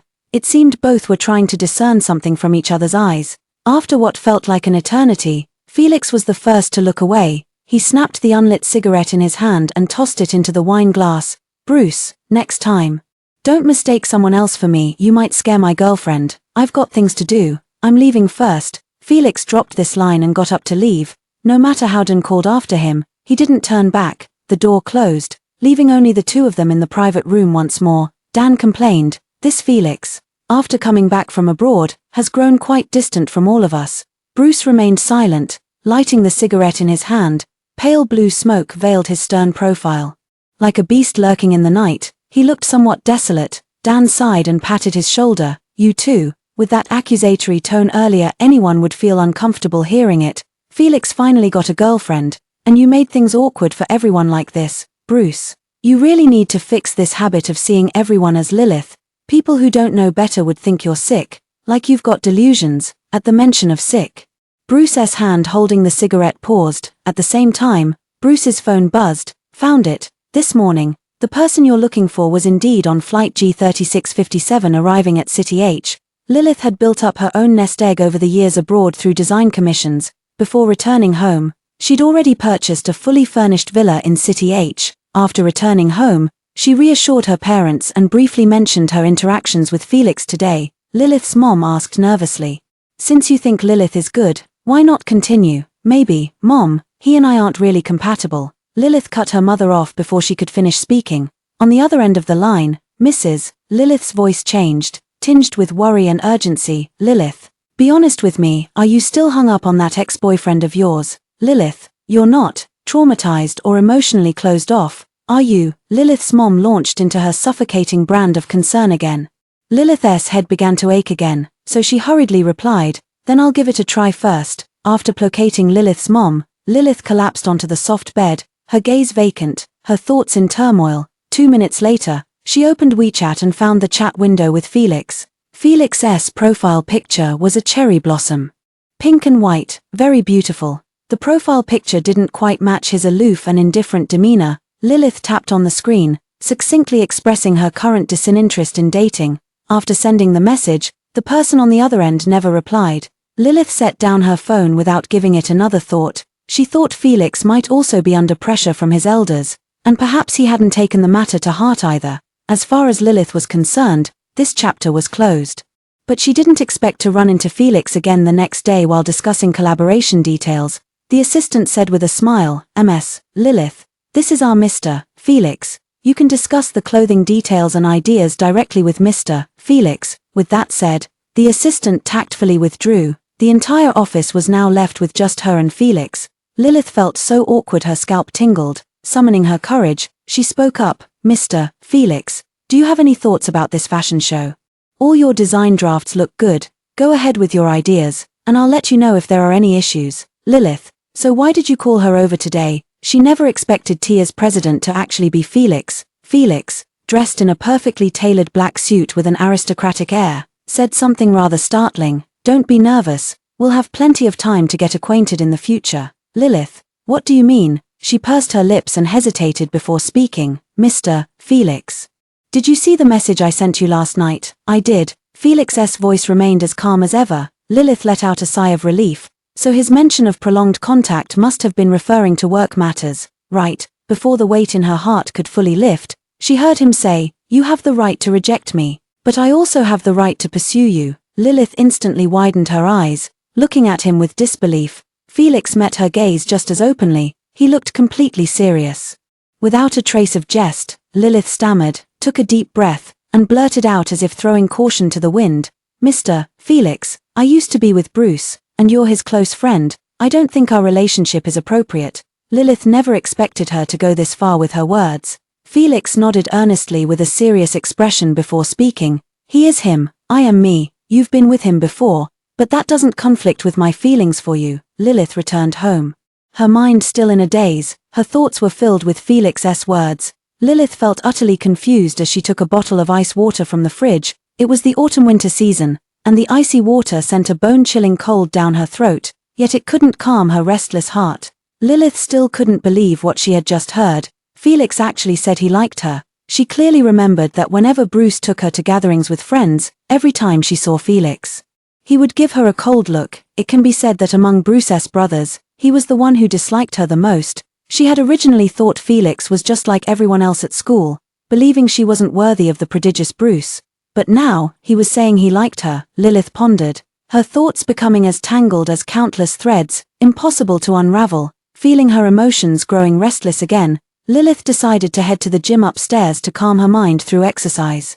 Just as I was about to go upstairs, the phone on the coffee table rang. It was Edward calling via video. "Lilith, I've arrived. You wouldn't believe how cold it is up north. It's already snowing. Here, take a look." In the video, Edward was wearing a thick down jacket and pink ear muffs, thoroughly enjoying himself outside. "Lilith, when are you coming? Let's go skiing together." Edward held a handful of snow, speaking to the screen. Lilith was a southerner who had rarely seen snow before.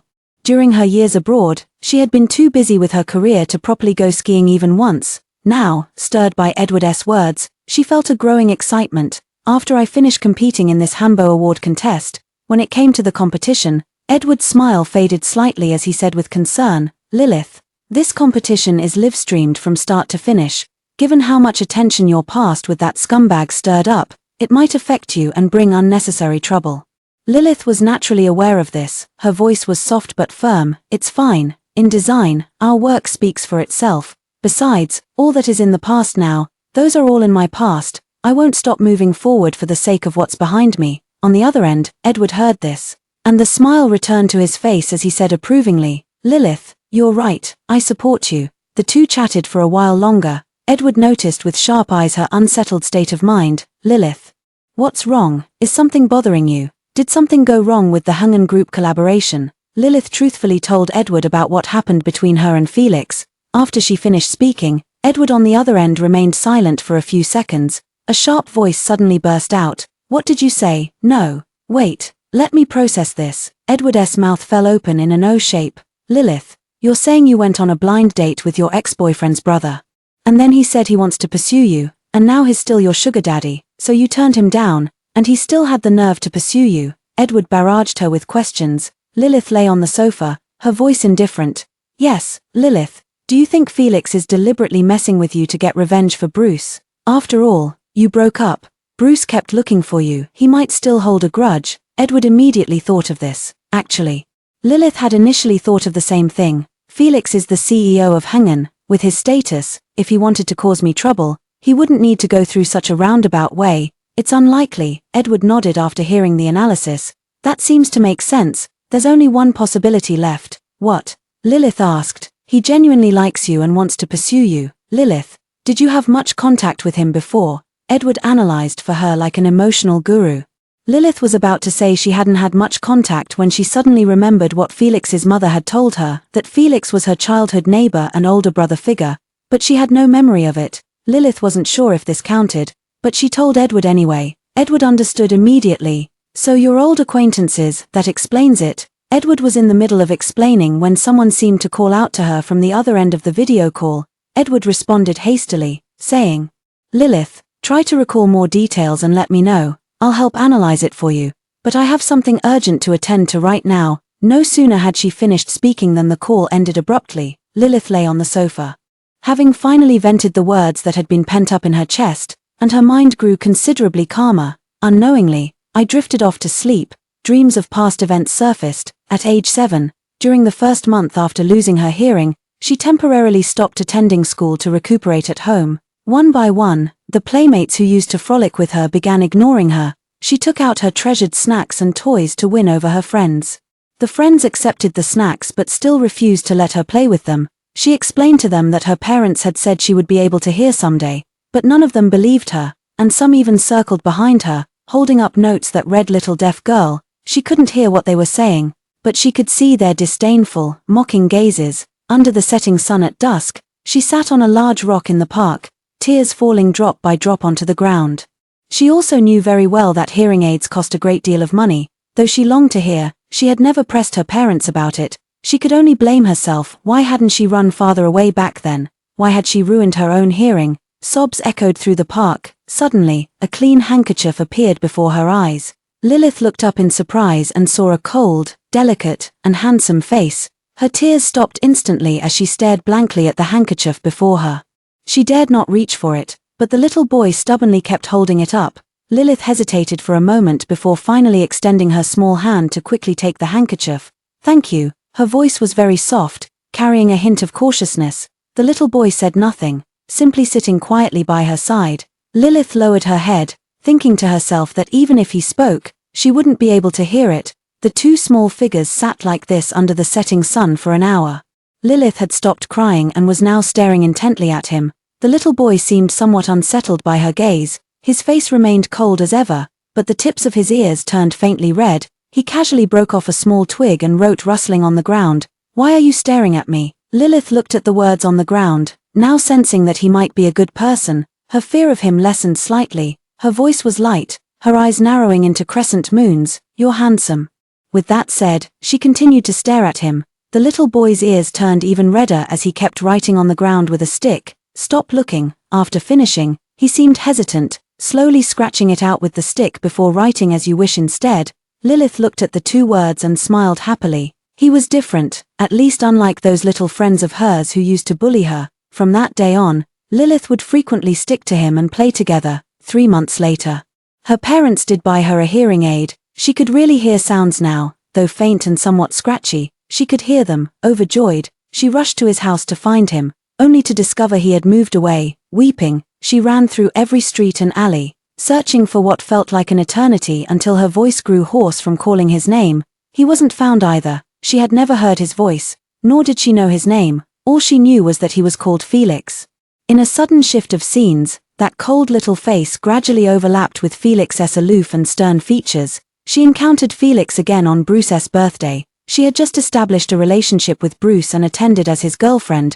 Bruce introduced her to his brothers. At that time, She was insecure and timid, afraid they would look at her with strange eyes, but none of her worries came true. Everyone treated her with respect. When it was Felix's turn, she followed Bruce's lead and greeted him. "Hello, Felix." Felix stiffened, staring at her for a long moment. "What did you call me?" Lilith felt at a loss, thinking she had said something wrong. She looked helplessly at Bruce. Bruce walked over, took her hand, and shielded her in front of him as he said to Felix, "Felix, don't scare her." Felix gave her one last deep look before turning to leave. Once he was gone, she gently tugged on Bruce's sleeve and said with a hint of dejection, "Did I say something wrong?" Bruce patted her cheek and reassured her, "It's not your fault, that's just how Felix is." These words were Felix heard clearly, and he left even faster. From that day on, Lilith was extremely afraid of Felix. Later, whenever Bruce took her out, she would always need to know in advance whether Felix would be there. If he was, she would avoid going as much as possible. Lilith thought this would sever all ties with Felix. Later, during a cultural performance on campus, she was just looking for Bruce when she spotted a figure in an identical black suit standing under the streetlight, waiting for her. She approached lightly, hooking his finger with hers, and smiled slyly. "Bruce, caught you." At the moment their hands touched, the person before her seemed to stiffen slightly. Lilith paused in surprise. Only then noticing something different about the hand she held, she quickly let go. At the same time, Felix slowly turned his head. Lilith held her breath, never expecting it would be him. Panic flashed across her face as her voice faltered. Sorry, I mistook you for someone else." Lilith startled like a frightened rabbit, eager to make a quick escape, but the moment she turned around, Felix pulled her back. Lilith felt a chill run down her spine as she kept uttering apologies. Felix's eyes grew increasingly darker. He seemed to have stared at her for a long time before his icy fingers removed her hearing aid. He whispered something in her ear. Lilith couldn't hear, just stared at him blankly. Felix's peach blossom eyes seemed to hold emotions she couldn't comprehend. Then he pressed the hearing aid into her palm and walked away. Lilith was mindful of the relationship between Bruce and Felix, so she never mentioned this matter to Bruce. From that day onward, Lilith would flee at the sight of Felix like a rabbit spotting a wolf. It wasn't until later Felix went abroad that she finally felt relieved. The morning sunlight filtered in through the thin curtains. Lilith slowly awoke from her dream. She was somewhat stunned, never expecting that the Felix from before was actually Felix. She couldn't help but pick up her phone and tell Edward about it. Edward hasn't replied, probably busy. Lilith tucked away these lingering thoughts and got up to head to the art studio. She probably didn't cover herself properly with the blanket last night, and by afternoon, she was running a high fever. Her head was pounding, and everything seemed sluggish to her eyes. She picked up her phone and called a ride to the hospital. Only when she arrived at the entrance did she realize that the hospital she was sent to was Bruce's former workplace. Lilith initially planned to head straight back, but the next hospital on her list was too far away, and she was feeling utterly miserable. She checked her phone and saw that today wasn't Bruce's scheduled clinic day. Lilith finally let out a sigh of relief and started walking toward the hospital. But she never expected to run into the long unseen Bruce the moment she reached the outpatient clinic door. Bruce stood tall like a pine tree in his crisp white coat, his features more profound and stern than 3 years ago. Now exuding an air of composed restraint, a nearby intern was saying something to him. When Bruce showed no reaction, the intern raised her voice. "Dr. Bruce, Dr. Bruce." Bruce's eyes remained firmly locked on Lilith. Long-suppressed longing surged like a tidal wave, threatening to drown him. His gaze burned with intensity, everything around him fading into oblivion. Only that slender figure remained vividly clear in his vision. Bruce found himself moving almost uncontrollably, step by step toward Lilith. Each step carried boundless longing and anticipation. His heartbeat echoed through his chest like pounding drums. Ever since learning of her return, Bruce had searched for her every single day. He never expected her to appear before his eyes. Bruce feared this might be yet another dream. Lilith. Compared to his agitation, Lilith's face remained calm, like a lake undisturbed by ripples. She turned slightly, preparing to leave this place.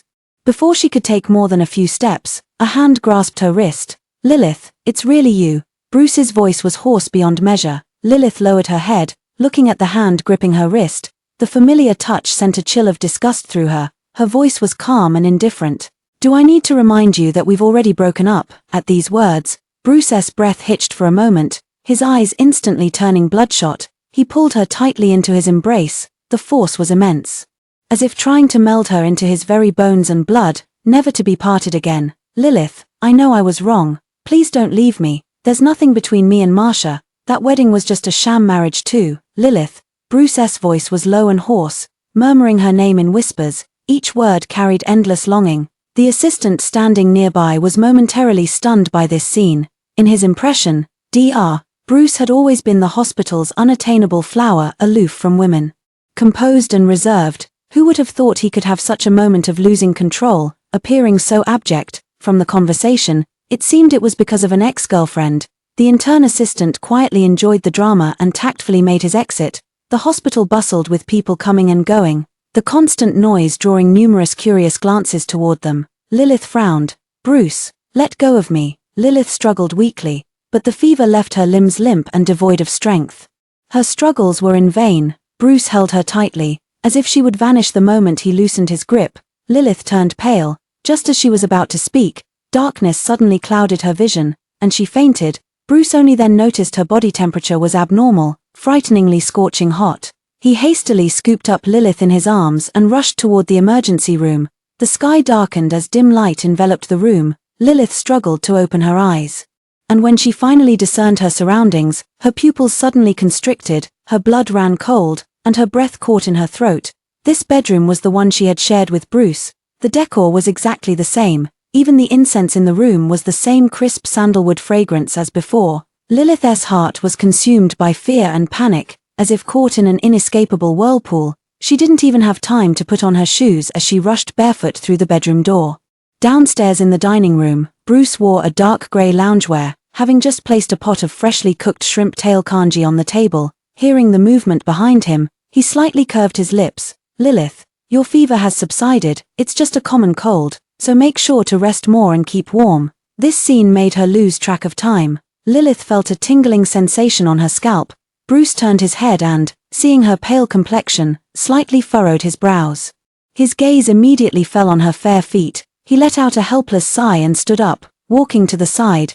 Taking out a pair of couple slippers identical to the ones from before, he slowly walked up to her, half kneeling as his voice carried both helplessness and affection. You're sick yet still barefoot. When will you ever learn to take care of yourself? Lilith was filled with fear and shock. Her body involuntarily stepped back. Bruce's hand fell through empty air. A flicker of disappointment flashing in his pitch-black eyes. Bruce, who told you to bring me here? We've already broken up. Lilith kept stepping back, trying to leave this place. Bruce grabbed her wrist again, his voice trembling slightly. Lilith, we never broke up. I never agreed to break up back then. This is our home, our wedding house. Lilith, everything here remains unchanged, just the way you liked it. Lilith of course saw it. The room was filled with flashing lights and caption prompts everywhere. Everything was exactly like the devices she used when she had hearing problems. But precisely because of this, Lilith found it terrifying. Lilith, I know I was wrong before. I failed in my responsibilities as a boyfriend, and I shouldn't have disregarded your feelings. Marcia has recovered from her illness, and I won't have any further contact with her. Lilith, I'm sorry. I'll never hurt you again. Lilith frowned and coldly interrupted him. Bruce, that's all in the past. When you chose Marcia time and again, we could never go back to how we were. Bruce's gaze tightened. I can change. Lilith, you've always been the one in my heart. Just give me one chance. I promise, I'll make everything go back to the way it was. Bruce wore a stubborn expression. Lilith had only stayed to see this matter through to its conclusion. Bruce, the pain you caused me was real. You know my temperament. There's no such thing as reconciling after breaking the mirror in my world. So Bruce, look forward, stop clinging to the past. Each word pierced like an ice-forged blade, driving straight through Bruce's heart. Every breath came with pain. He slowly raised his eyes to look at Lilith. Her eyes remained clear and bright, only now they no longer held his reflection. The feeling of being utterly abandoned by him, Bruce couldn't bear it. You won't forgive me because there's someone better waiting for you. Is that it? Felix right? Have you fallen for him? Bruce's voice trembled slightly, his eyes fixed unwaveringly on her, wanting to hear words of denial from her mouth. Lilith frowned, finding him unreasonable. Bruce, what nonsense are you spouting? She didn't deny it. This realization made Bruce's jealousy burn even fiercer, consuming all his rationality. On the day you returned to the country, you rode in Felix's car. When did you two get together? Was it when you were abroad? Or had you already been together without me knowing? Back in school. The way he looked at you was different. Slap, a crisp sound of a hand striking flesh rang out. Lilith was trembling with rage. the hand that had struck him still shaking uncontrollably. The air seemed to freeze at that moment, the silence so suffocating it stole one's breath. Bruce was struck so hard his head snapped to the side, a trickle of blood seeping from the corner of his mouth. He slowly turned his head back, eyes blazing red like a wounded beast. "You hit me for Felix." Lilith met his gaze unflinchingly, her voice icy. "Watch your mouth." Bruce seemed to have all the strength drained from him, every movement slowing to a crawl. He looked at Lilith in disbelief. "Lilith, how far has Felix gone in your heart?" Lilith stared at the man descending into madness before her, a chill running down her spine. "Bruce, you're insane." Bruce listened, then chuckled darkly, his once gentle eyes now filled with nothing but frost. His slender fingers seized her chin, pressing down toward those glistening lips. He didn't know how to vent the fury and jealousy in his heart, just wanted to do something to prove Lilith was still mine. Lilith, her eyes widened as she struggled with both hands and feet. "Bruce, don't make me hate you even more." However, the disparity in strength between men and women meant her resistance only fueled the man's greater desire to possess her. Just as the kiss was about to land, Lilith turned her head away. Scalding tears fell onto Bruce's hand. Bruce felt a tremor in his heart and suddenly opened his eyes. Looking at Lilith with her red-rimmed eyes was like having a bucket of cold water poured over one's head. A pang of guilt rose in his heart. "Lilith, Before he could finish, Lilith abruptly pushed him away and ran out the door. Lilith ran out in panic, her heart pounding violently, tears still welled up in her eyes. But she didn't dare stop. Just then, a black Bentley pulled up in front of her. The car window slowly rolled down. The assistant smiled at her. "Ms. Lilith," immediately after. The rear window also descended, revealing a strikingly handsome yet aloof face. "Get in the car." Felix's voice was concise and powerful, yet unexpectedly reassuring. Lilith didn't hesitate to pull open the car door. Bruce saw nothing but a black Bentley speeding away when he chased outside. Bruce's eyes were terrifyingly cold, his anger surging. He stared fixedly at the distant Bentley. The conspicuous license plate revealed the owner's identity. It was Felix. Bruce panted heavily. The veins on his hands bulging as if about to burst through his skin, he suddenly punched the tree trunk beside him, a dull thud echoing through the air. Blood slowly trickled out, staining his hand crimson, yet Bruce felt none of it compared to the pain in his heart. On the other side, inside the car, the assistant was quick-witted and immediately raised the partition after Lilith got into the car. In the narrow, cramped space, silence prevailed. Lilith had just calmed the restless emotions in her heart. A deep blue handkerchief was quietly offered to her. Lilith slowly raised her gaze, meeting Felix's dark and profound eyes, like an endless night sky, impossible to fathom at a glance. Lilith pressed her lips together and accepted the handkerchief. "Thank you, Mr. Felix." A wave of emotion surged in her heart. Felix was still the same as before. Why hadn't she recognized him? Felix tilted his head slightly, looking at her with a voice as clear as spring water. "If you don't want to be pestered by him, don't come out alone with him." "I didn't come out with him. He took advantage of me being sick and forcibly brought me back," Lilith explained instinctively. Felix's gaze deepened. "Change course, to the hospital." The assistant responded. "Understood." Lilith quickly interjected. "No need, I've already reviewed it. Go check again." Felix spoke in a deep, measured tone. Lilith swallowed her intended refusal when she heard him say, "Next time something like this happens, call the police directly or call me." The voice was deep and mellow, exuding an unmistakable sense of reassurance. Lilith fingered the dark blue silk handkerchief in her hand. The silk fabric felt exquisite, smooth and delicate to the touch. She looked at Felix and couldn't help asking, "Mr. Felix, are you so kind to me because you're Felix?" The car fell silent again after her words.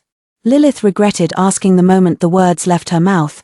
These childhood matters, he might have long forgotten them. Lilith lowered her head, pinched her fingers, and was just about to say she'd spoken carelessly when Felix spoke up. Not entirely. Lilith was momentarily stunned, then abruptly looked up as she heard him say, "You're also my blind date, and my future girlfriend." Lilith's attention was entirely focused on the fact that he hadn't denied it, her voice rising with excitement.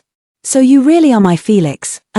Felix's stern face remained impassive, but the veins bulging on his clenched armrest grip betrayed his inner turmoil. Lilith's eyes instantly lit up, her face overflowing with delight. "When did you recognize me?" Felix's obsidian dark eyes gazed at her as his Adam's apple involuntarily bobbed. "The first moment I saw you." "Really? Then why didn't you acknowledge me?" Felix remained silent for a long moment before speaking. "Because at that time, you already had Bruce by your side." The night was deep, midnight at 12. Lilith lay in bed unable to sleep, her mind filled with Felix's words to her. Lilith, I regret it so much, not recognizing you back then. Lilith, so, do you want to give us a try? She never expected that Felix could say the most passionate words while keeping a completely cold expression. Lilith buried her head in a pillow, yet these words still drifted aimlessly through her mind. Lilith tossed aside the pillow with resignation. The next second, her phone vibrated with a buzz where it lay beside her. It was Edward calling. As soon as I answered, Edward's boisterous voice rang out. Lilith, is it really that explosive? You knew each other since childhood. What kind of romance novel setup is this? You better explain this properly. Lilith suddenly felt that the things weighing on her heart had found an outlet. And she recounted everything that had happened these past few days to Edward. Edward gnashed his teeth in fury after hearing this and cursed. Bruce has truly sunk to new lows, what a shameless bastard. Bruce seemed like such a mild-mannered person, but who knew he'd be such a freak deep down? Truly, appearances can be deceiving. Thank goodness you didn't marry him, he's practically a wolf in sheep's clothing. Edward ranted and raved for half an hour, cursing Bruce non-stop. Then they started talking about Felix again. This Mr. Felix might actually work. Lilith, what do you think? Lilith pursed her lips. I don't know. I feel like there's too much to consider when it comes to dating, Edward reassured. Dating is actually quite simple. Don't overthink it. Not every relationship has to lead to marriage. Dating is just about making yourself happy. If a relationship brings you joy, stay in it. The moment it stops making you happy, walk away. It's really that straightforward. Besides, if you were in a relationship, your mom wouldn't be nagging you. Given Felix's personality, even if you said you wanted to break up, he'd definitely agree. I have a friend who also knows Felix. I secretly asked around for you, heard he's been single all these years. Never had a girlfriend, not even a single rumor. Edward practically transformed into a matchmaker, pulling the red string of fate with all his might. After the phone call ended, Lilith got out of bed, opened the nightstand drawer, and inside a gift box lay a navy blue handkerchief. Lilith gazed for a long time, as Edward's words drifted through her mind again. The benefits of being with Mr. Felix seemed quite numerous. But Lilith merely entertained the thought without actually acting on it. She herself had already endured an unfair love affair. How is her behavior towards others any different from the former Bruce? It's true that being in love can bring happiness, but only under the premise of not hurting others. Lilith placed the handkerchief back into the gift box and closed the drawer. The lights went out, and she fell into a deep sleep. Although Felix had expressed his feelings to her, he didn't pressure her for an answer. At work, both of them tacitly avoided mentioning personal matters. Lilith felt no pressure at all. Since that day, she never encountered Bruce again. During this period, one could say she lived comfortably and contentedly. All her thoughts were focused on the HS design competition. Inside the private room of the All Beings Enter Desire bar, the noise outside was deafening, as if trying to break through the walls, yet the atmosphere inside the private room was frozen to the extreme, so quiet you could hear a pin drop. Dan didn't dare to breathe loudly, glancing at Bruce, then at Felix. Bruce and Felix sat facing each other, their gazes locked as electric sparks seemed to crackle in the air. A chilling atmosphere filled the private room, with tensions so thick they could be cut with a knife. Dan poured a glass of red wine for both of them, forcing a dry laugh. So, Bruce, what was it you wanted to talk to Felix about? Go on, we're all brothers here, just say what's on your mind. Dan subtly reminded them of their relationship.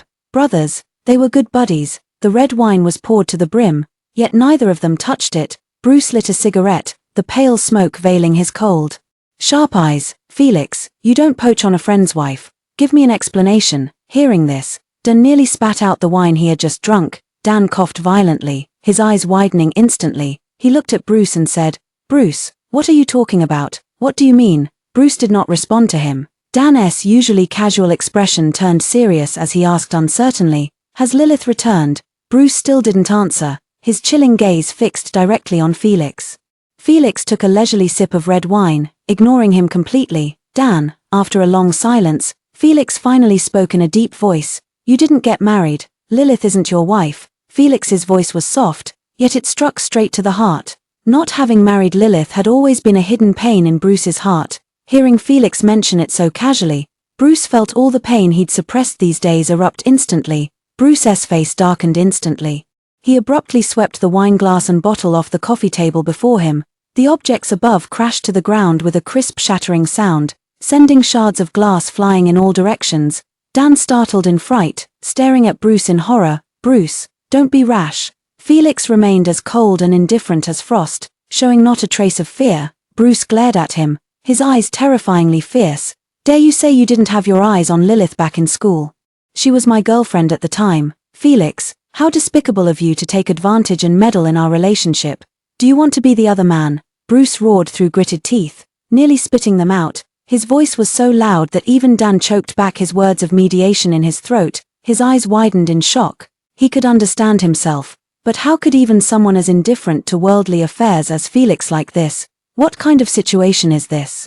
Dan knew now wasn't the time for such thoughts. He desperately tried to mediate, holding back Bruce while giving Felix meaningful looks.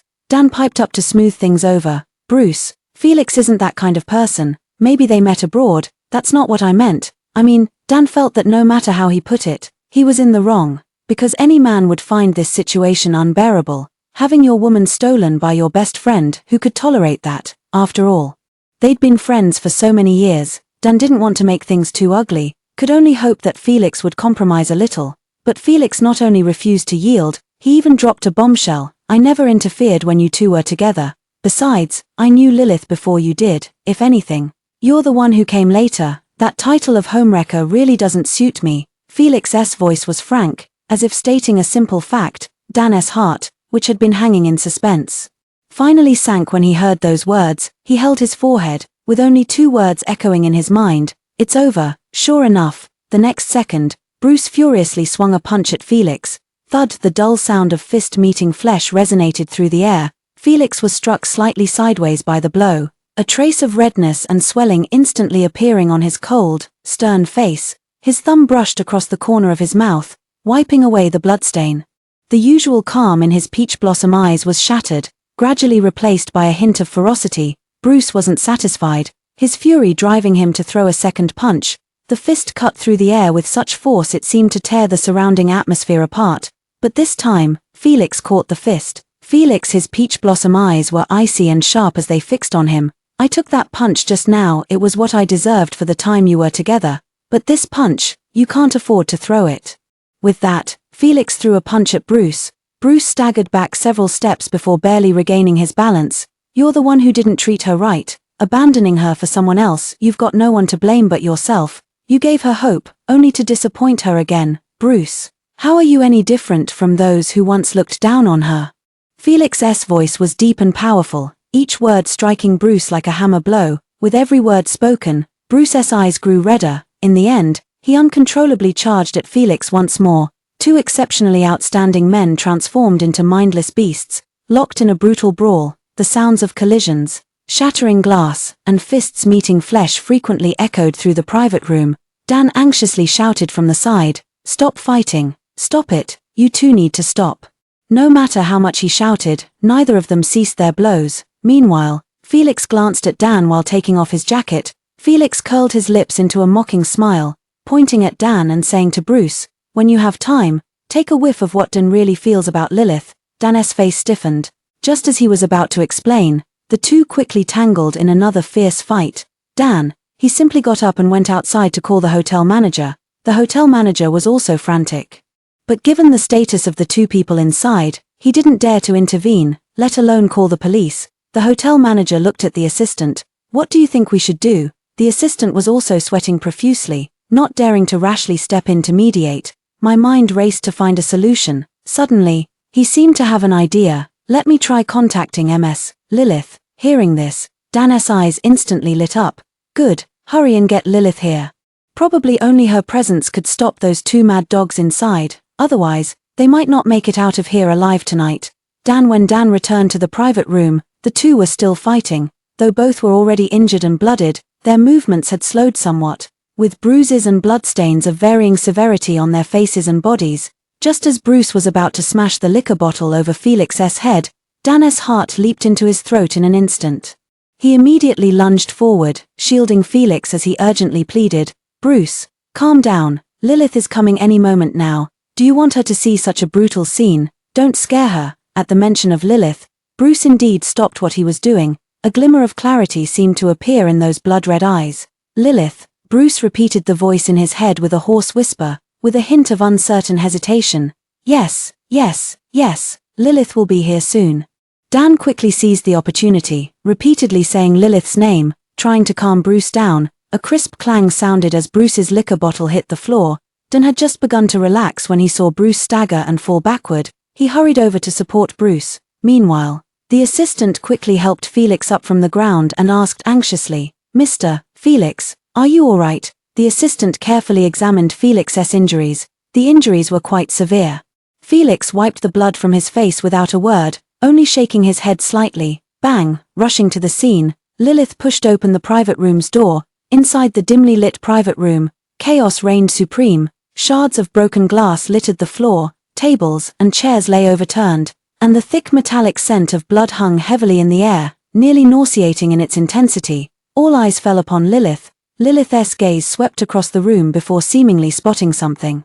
Without hesitation, she ran over. Bruce's eyes instantly lit up the moment he saw Lilith. He pushed away Dan, who was supporting him, and staggered toward Lilith. Bruce's cold, blood-streaked face struggled to form a gentle smile as he spoke in a hoarse, tender voice. Lilith, however, before he could finish speaking, Lilith walked straight past him as if she hadn't seen him at all. Bruce's smiling face froze in an instant. His blood-stained fingers trembled slightly, barely grazing Lilith's soft hair in that fleeting moment. Lilith ran to Felix, her face full of tension.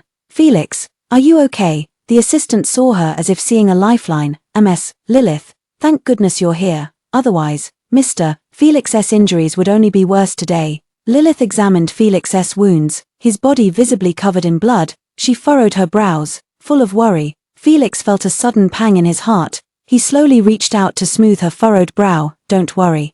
I'm fine." Standing not far away, Bruce quietly watched the scene unfold. All surrounding sights and sounds seemed to fade away, leaving only the image of Lilith caring for Felix endlessly magnified and repeating in his mind. She asked softly, "Felix, if it hurt?" She was nervous for Felix, worried about Felix. All her attention was on Felix. Bruce watched everything as if punishing himself.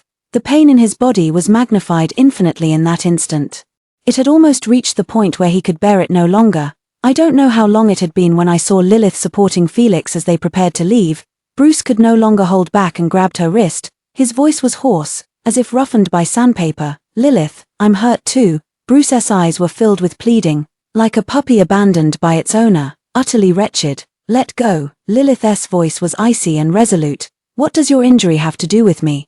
Bruce's tall figure trembled slightly, the light in his eyes dimming. "Lilith, don't treat me like this. I can't bear it." At these words, everyone began discreetly observing Lilith. Felix's expression remained stern, showing no trace of emotion, but his slightly trembling fingers betrayed his panic. He was afraid Lilith would go soft on Bruce. The assistant took in the scene, knowing his Mr. Felix was a stubborn man who kept his feelings bottled up, too afraid to show even a hint of vulnerability in front of the one he loved. No matter how much it hurt, the assistant tactfully spoke up. Lilith, let's go, Mr. Felix's wound needs immediate medical attention." Lilith snapped back to attention. "All right, let go," Lilith repeated once more, yet the grip on her hand showed no sign of loosening, instead tightening further, as if she were the only lifeline to cling to.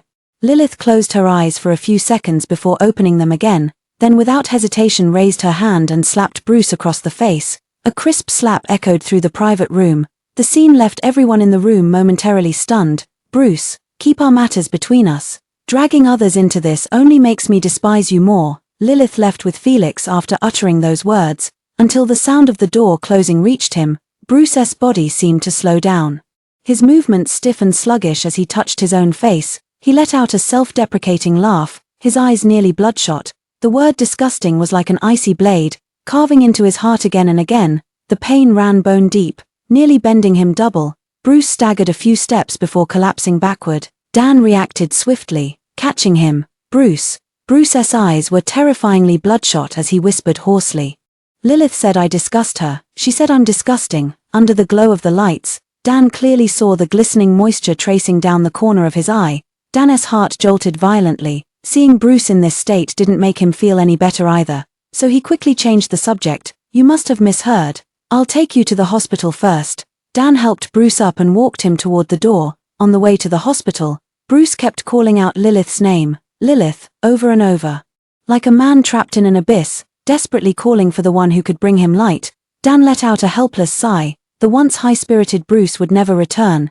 Dan felt guilty toward Bruce. If it weren't for his sister Marcia doing some foolish things, Bruce and Lilith would have been settled. Fate plays cruel tricks. On the other side, Lilith accompanied Felix through his medical examination. Felix, being the cleanliness obsessive he was, absolutely refused hospitalization and returned to the villa instead. Lilith looked at the white bandages wrapped around his forehead and wrist, her heart heavy with deepening guilt. She whispered softly, "Mr. Felix, I'm sorry." Hearing this, Felix's eyes darkened for a moment as he suddenly looked at her. "Who are you saying this for?" Lilith didn't quite understand his meaning and looked at him in surprise. Felix tightened his grip on the coffee cup and explained, "You don't need to apologize to me. You and Bruce have no connection, there's no need for apologies." Lilith understood. "Yes, I'm apologizing for myself, because my actions have implicated you and caused you harm." Felix felt the tension in his heart ease, his voice clear and mellow. "There's no need to apologize for that either. This is a matter between men. It has nothing to do with you." Lilith lowered her head, unsure how to respond. Felix pressed his thin lips together. "Lilith, you never need to say sorry to me." Got it." The scorching gaze made Lilith somewhat uncomfortable, and she averted her eyes. This posture seemed to take him back to his first love, awkward, nervous, and somewhat at a loss. Behind the door, the assistant who had been holding a fruit plate and eating melon throughout the entire incident silently gave a thumbs up in his heart to his Mr. Felix. Chasing women should be this straightforward, being direct is how you get a wife. The servants behind them eagerly asked the assistant, "Who is this beautiful young lady?" "Yes, she's so lovely. This is the first girl Mr. Felix has ever brought home." "Miss, what is your relationship with Mr. Felix?" Everyone looked eagerly at the special assistant. The special assistant was quite pleased. He cleared his throat and lowered his voice. "Isn't it obvious? Of course, she's our future mistress." The HS design competition was drawing closer. Lilith submitted the materials for the final round. That evening, the list of finalists for the competition became a trending topic. Edward sent a message, "Lilith, I'll definitely make it back in time for your competition." "Okay." Edward sent another news link. "By the way, Lilith, you can check the comments section without worry, it's all support for you. Go take a look." Lilith hesitated but still clicked in with a nervous heart, just as Edward had said. Her comment section was finally free of insults and humiliation. All are supporting her, supporting Lilith. Such talent shouldn't be buried, betrayed in love, cyberbullied, yet still making a comeback. This is the kind of satisfying story I want to see. Never once criticized Lilith, second floor +1. Reading these comments, Lilith's eyes gradually grew moist. Ever since deciding to enter the competition, she hadn't looked at any comments. She had prepared herself for some verbal abuse. After all, the incident between her, Bruce, and Marcia had caused quite a stir before. Edward, see, netizens are clever. Lilith, you've endured hardships but now sweet days have come, your blessings lie ahead.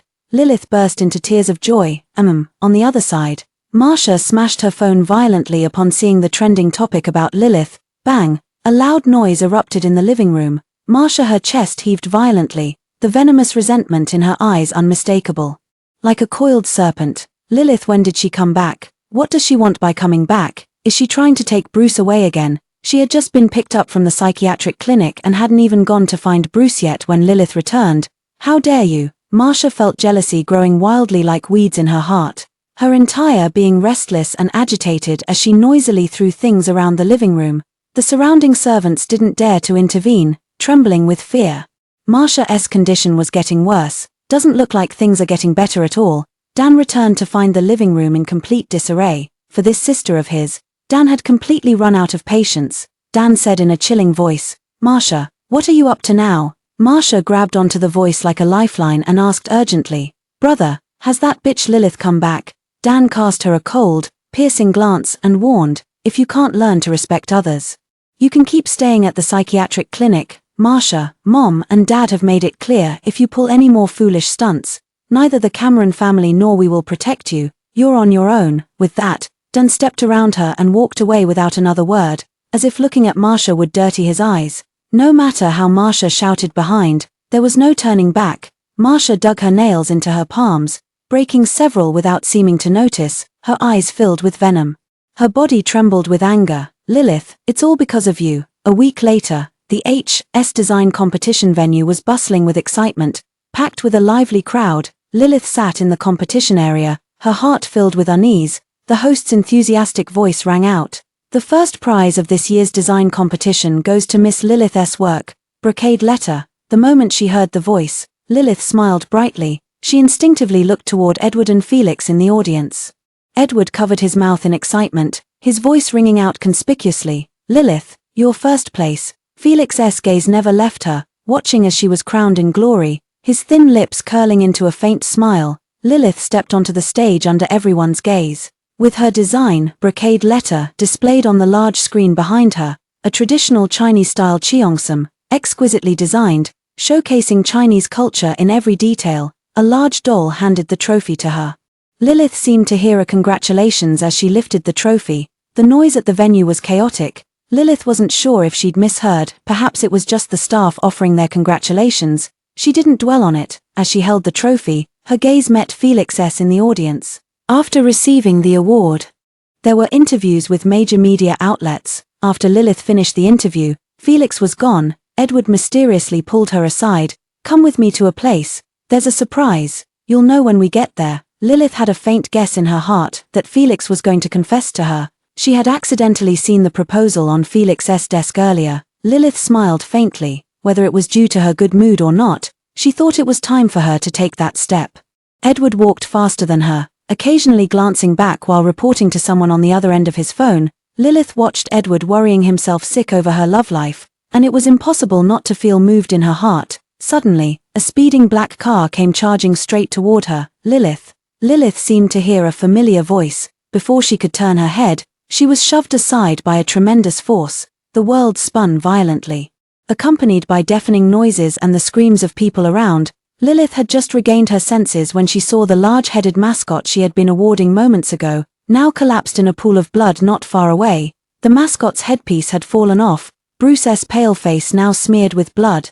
Lilith's heart seemed to stop beating at that moment, her mind went blank, and her ears were filled with a deafening buzz.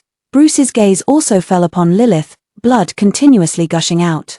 Blurring his vision, his entire world seemed drenched in red. Only Lilith remained clear. He wanted to force a faint smile, to tell Lilith he was fine, to not worry, but he had no strength left. Summoning every ounce of his remaining energy, he barely managed to whisper, Lilith, don't cry. His voice was as light as a falling feather. Lilith couldn't hear it at all. Bruce had no regrets. The moment he saw Lilith running toward him in tears, he knew his life had been worth living. 3 years later, Bruce woke up in the hospital. Dan hurried over in a rush, and the moment he saw Bruce, his eyes welled up with tears. He patted Bruce on the shoulder, his laughter trembling. Finally decided to wake up, Bruce spread a faint smile across his pale face. Looking at Dan, you've aged a lot. Dan swallowed the words of concern that had reached his lips. The TV in the hospital room broadcasted the host's announcement, the wedding ceremony of the renowned designer and the president of Hungen Group. Featuring a fireworks display, Dan felt a twitch between his brows and swiftly moved to turn off the TV. Bruce stopped him, his voice hoarse. No need, let me see her. Dan sighed and left the room. Bruce stared at the live broadcast on the television. Lilith wore a pristine white wedding dress, her smile gentle and serene. The wedding dress must have been designed by herself, still as stunning and unique as ever. Bruce slowly turned his gaze to the wedding dress by his hospital bed, one designed earlier by Lilith. Dan followed the doctor's advice and moved many items from the studio here to stimulate his awakening. Bruce's overly frail hand gently caressed the wedding dress. Suddenly he felt a slip of paper, his fingertips trembling slightly as he unfolded it to reveal handwriting he knew all too well. Bruce, I forgive you, wake up soon. Bruce's eyes instantly welled up. A tear falling onto the note and smudging the ink, the corners of his lips lifted slightly, his voice so soft only the wind could hear it. Lilith, happy wedding day, the end.